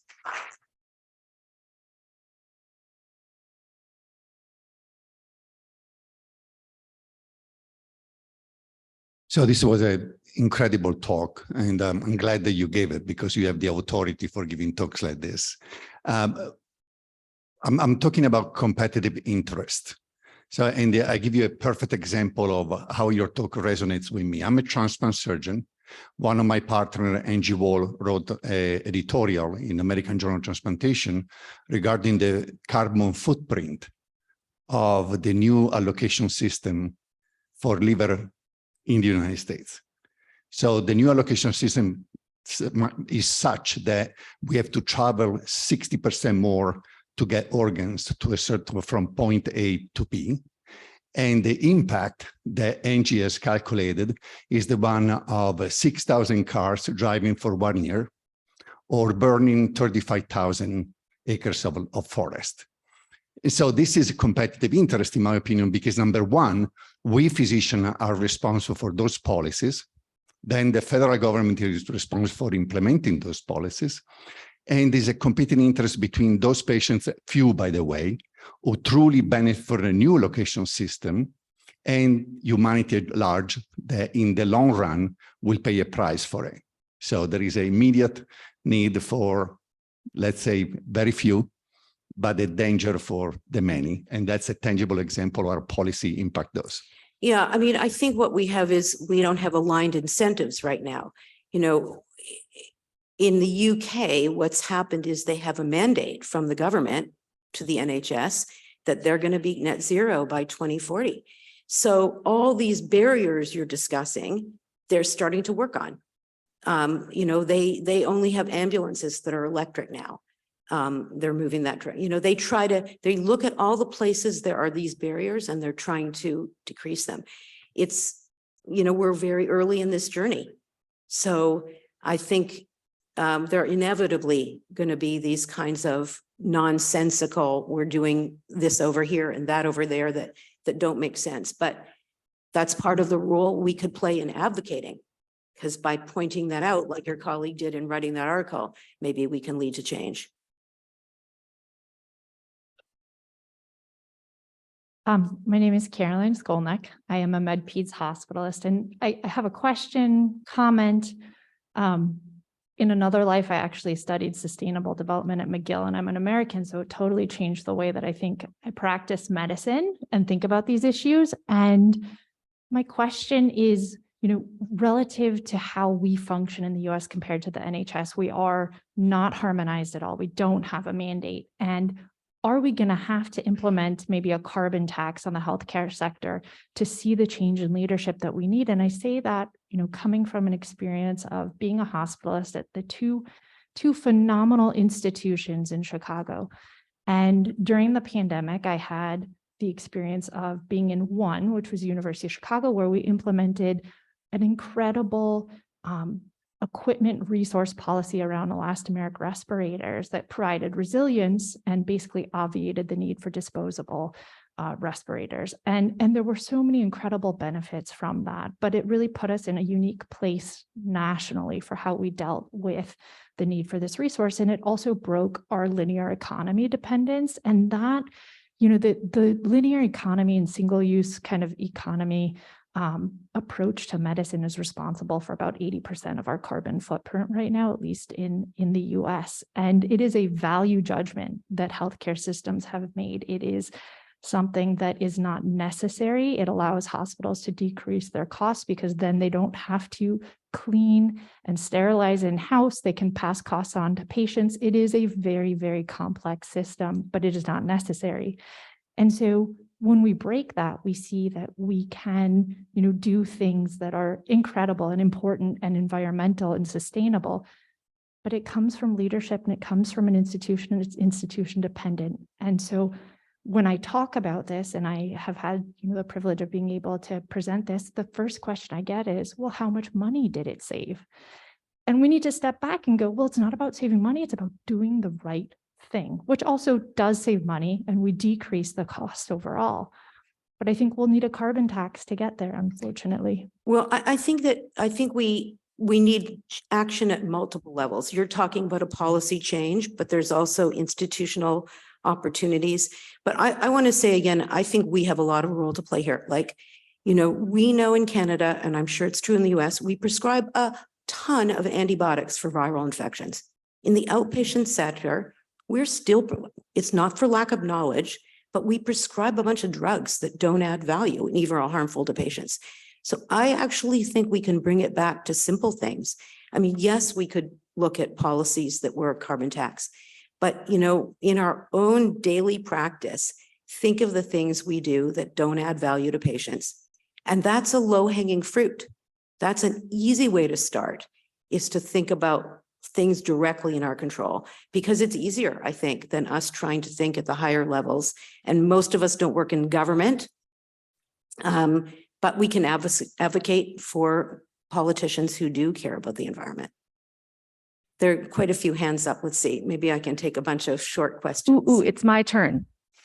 Who's speaking? First of all, hi, I'm Emily Landon. I'm the hospital epidemiologist here. I don't remember your name, who just made that comment, but email me because I want to talk more about this. I am terribly concerned about the role that literally infection control and people like me have created in terms of waste. It's not for naught. I mean, we need to have single-use things or we need to reprocess them. I'm concerned about having just general penalties for healthcare systems because they end up just taking the easiest route forward, which often means to reuse things without reprocessing them, or to switch to reprocessing, which can be very water heavy, chemical heavy, and not necessarily great either. So we have to find ways to do things like those yellow gowns that you all know and love at the University of Chicago. Did you know they're made out of entirely plastic?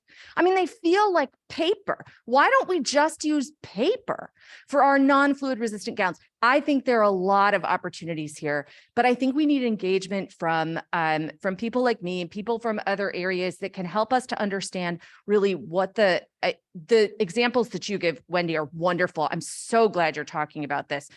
But sometimes it's not as easy as switching from desflurane to sevoflurane. And I think we need to start talking about those too and switching to things that are going to be better. And I love that you're talking about it. Thank you. I want to make a quick comment. I think one of the ways that hospitals can influence is influencing the suppliers. So if hospitals started to say, we're going to purchase our supplies from companies that show us the carbon footprint of their products, we can influence the supply chain, and we can also innovate. We can push suppliers to create new kinds of products. So I agree with you. And I think we're, again, just in our infancy. Maybe I can just grab a bunch of hands here. You have a microphone, then I'll go to Dave. Yeah, and Marcia. that gives me the advantage answering my question. Fantastic talk.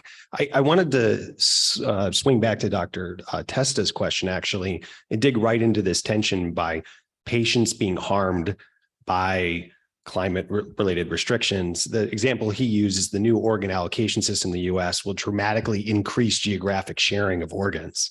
But obviously that's going to be associated more admissions. And I think a lot of us in the room are worried about sort of ad hoc restrictions on treatment of patients with the good intention of, promoting, improving things for emissions in the environment, but without really making a dent in the overall problem, which I'm looking at a Commonwealth Fund study about 82% of the emissions are coming from the supply chain to the healthcare system. But if you're just going to take on meter dose inhalers in an arbitrary way and force everyone over to dry powder inhalers, I'm also a pulmonologist, and I worry about the potential equity effects, or what populations are going to be hurt by just sort of virtue signaling type attempts at taking on this problem. So I'm curious in your response to that question. Yeah, so I really think that there needs to be equipoise in. We should not be putting patients on things that are not as good for them. This is not about saving the environment in the encounter. Do you remember back to the early days of medical ethics when people were just worried we were rationing medical costs? This is the same. We're not going to ration at the bedside, but when it's equivalent, let's make a choice. And the National Health Service in the UK has a lot of materials to educate patients about the dry powder. Some patients do care about the environment, and that's another reason for them to switch. So I think the fundamental answer, I think, is, of course, the patient in front of us comes first. But I would say about the supply chain, we influence the supply chain. If a lot 75 to 80% comes from the supply chain, but we're not ordering antibiotics for viral infections, we're decreasing the use of those pharmaceuticals, which is a big source of. So I think when I hear people from the NHS speak, they always answer your question, actually, every little bit counts, that we can contribute, even if we do a small part. David, and then Marshall, and there's another hand too.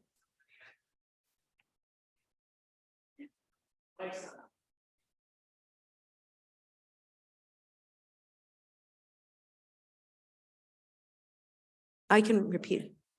There, now I think it's fine. So I love the talk. I think it's a beautiful topic, and I love the approaches that you're talking about and thinking about it.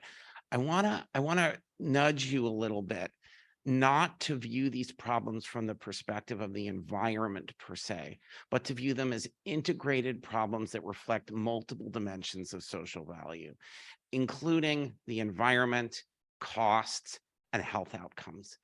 And I think the reason it's so important is, human beings are programmed to look for change, right? We take for granted everything that has existed, and then we look at the new thing and we focus on that. And I think that although you may find some targets here that are sort of truly win-win-win, many, many, many more targets, and I would argue even some of the ones you highlight are in fact trade-offs. And the sooner we get honest about those trade-offs and we recognize that we cannot just be advocates for the next new thing, but we must be advocates for the totality of human welfare. And that makes it much harder to do this work. But I think we have hurt ourselves in society again and again and again by discovering the problem we neglected, costs, disparities, the environment, whatever it is, and letting ourselves off the hook too early. And so, I think your leadership in raising this is just spectacular.